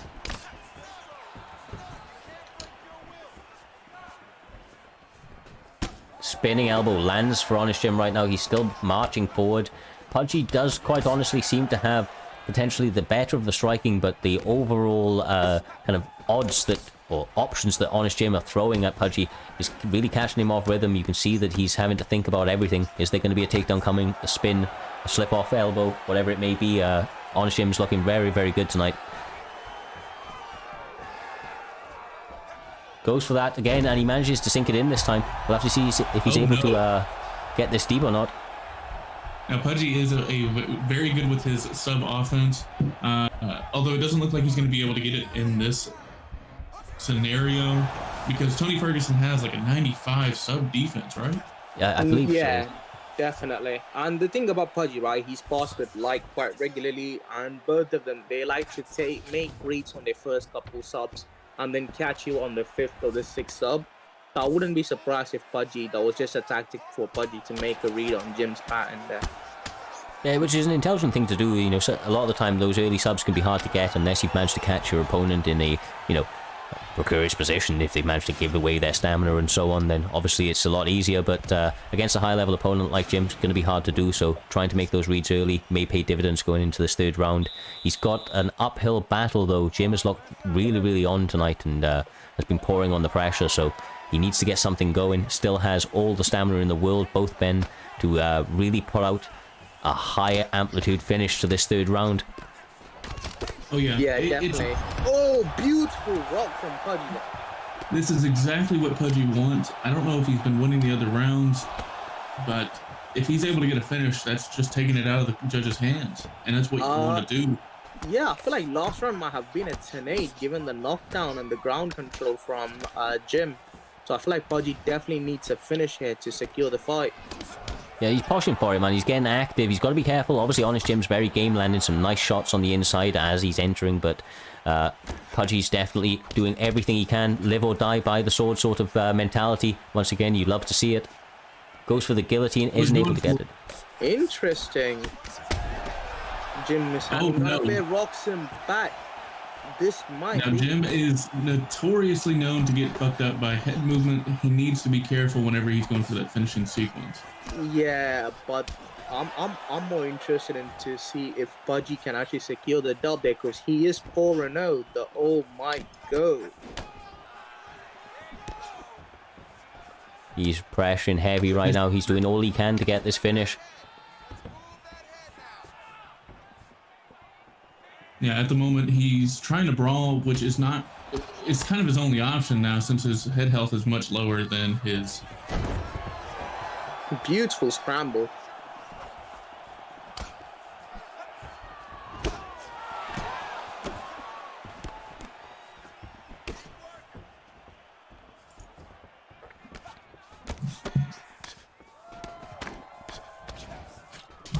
Working the body. He gets a rock from it.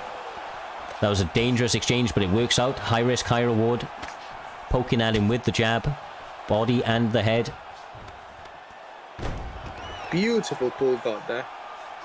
As it was, he doesn't hold it. Means he doesn't get the reversal, but Minute 20 left to work. We'll have to see if Pudgey's able to get anything going. Probably not a submission on the cards, but looking for some ground and pound from this top mount position.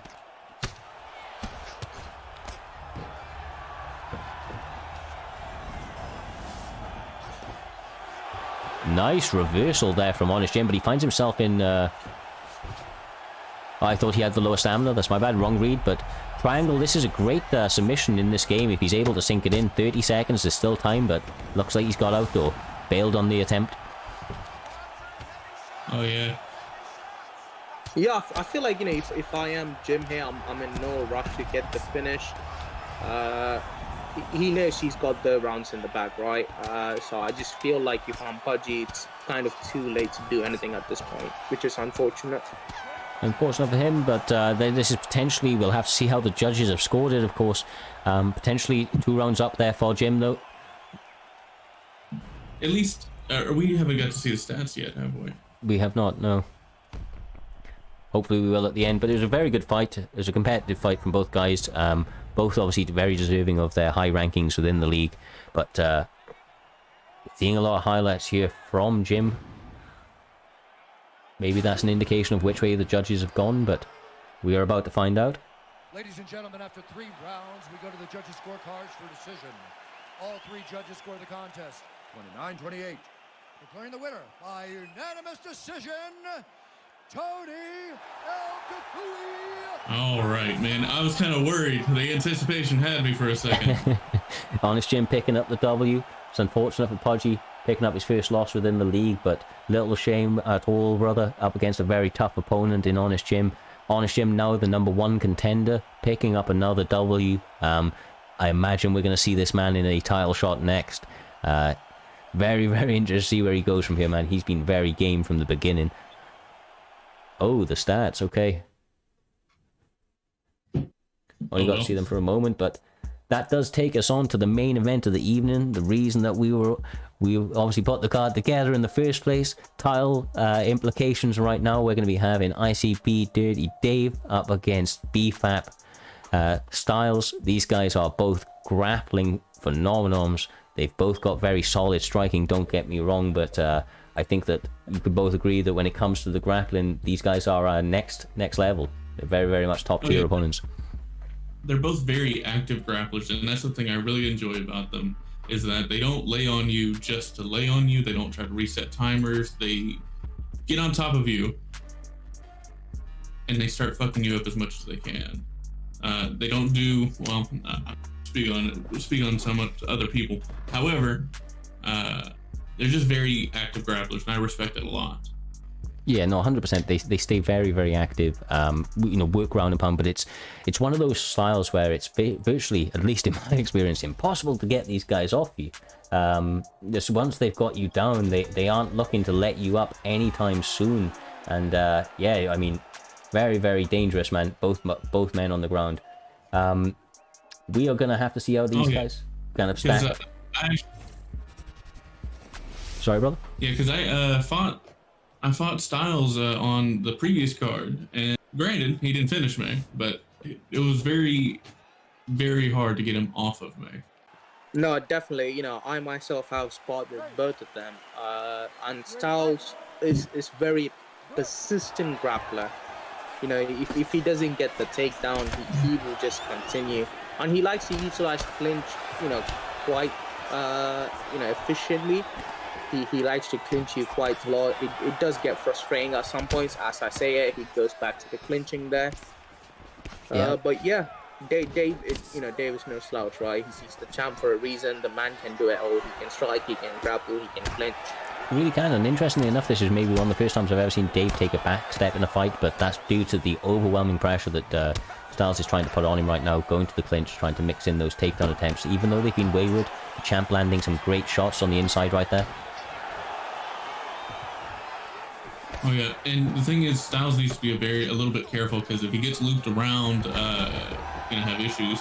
A very good takedown for Styles right there. Yeah, this is a dangerous position. Actually, this is probably Styles' strongest position in the game. I experienced it in UFC 3. He is absolutely brutal inside control. Dirty Dave doing the right thing, landing those short inside shots, building up the GA. able to regain the half guard. Not for too long. Styles is staying active on top.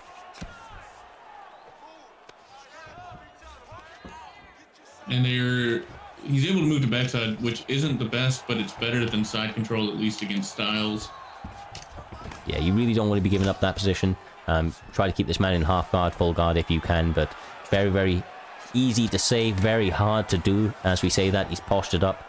It's a great pick for, obviously, the champ, though. He's going to have excellent jiu-jitsu. He knew that this takedown threat was going to be available from Styles. I mean, it's patented at this time. But nobody better to deal with it. Like you say, Dirty Dave is dangerous of his own right in the grappling. He's utilized it excellent on his run to the title to become champion. Gets reversed right there. We're seeing a lot of high-level grappling from both of these guys, and that's what we expect to see anyways.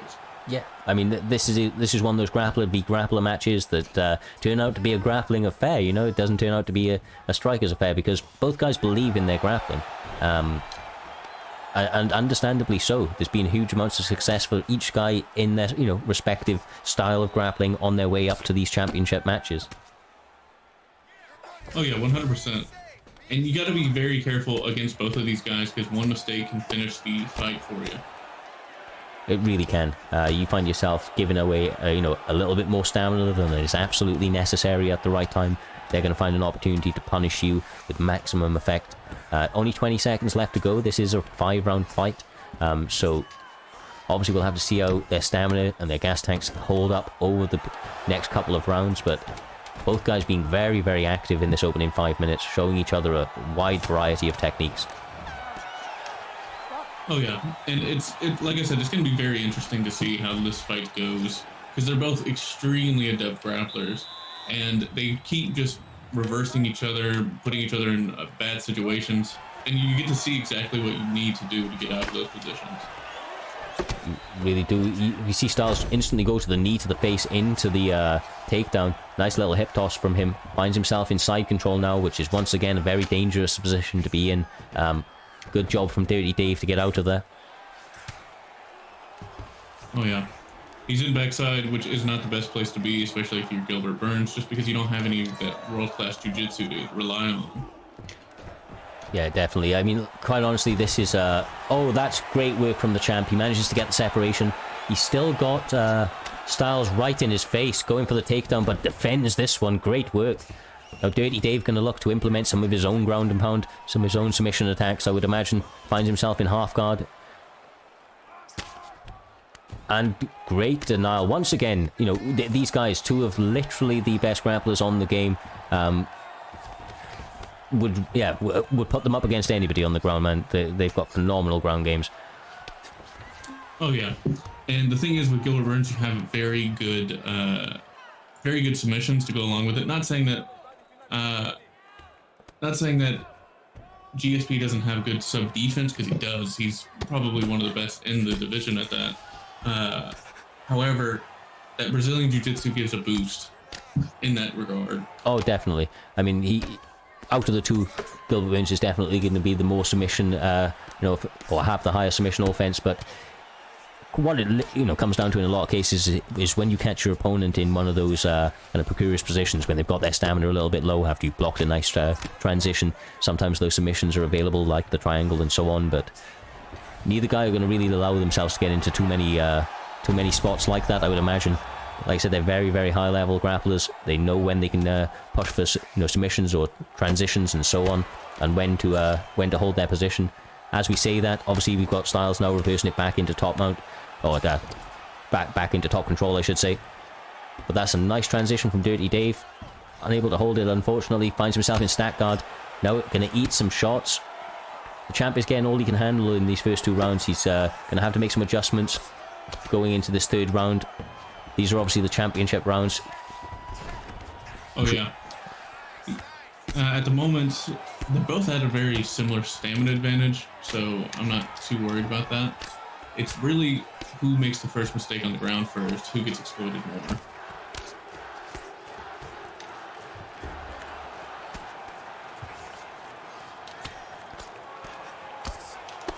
Working good shots right there. 20 seconds left on the clock.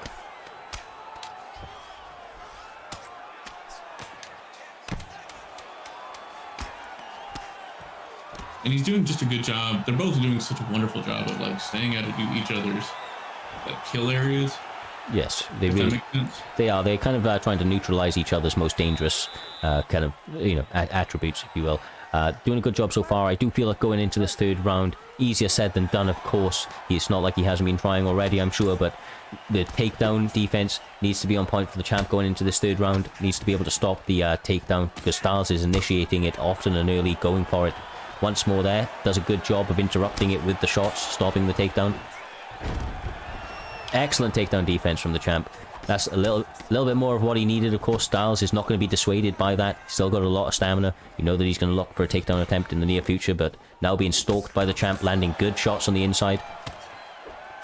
Oh yeah, they're both doing a very good job. I think that Styles is doing a better job of clinching up whenever possible, because that's gonna. GSP has some of the highest clinch striking stats in the game. Styles right now is doing a fantastic job, man. He's showing why he's so dangerous. He is giving. Oh man, this is serious trouble for the champ. He does a good job of getting off the cage, because again, Styles can rip you up once you're up against that cage and you don't know what you're doing. Quite honestly, at this point now, it's obviously very, very much an uphill battle. You've got maybe seeing a new champion in the midst. We've got Styles pouring on the pressure, landing some big rocks right here.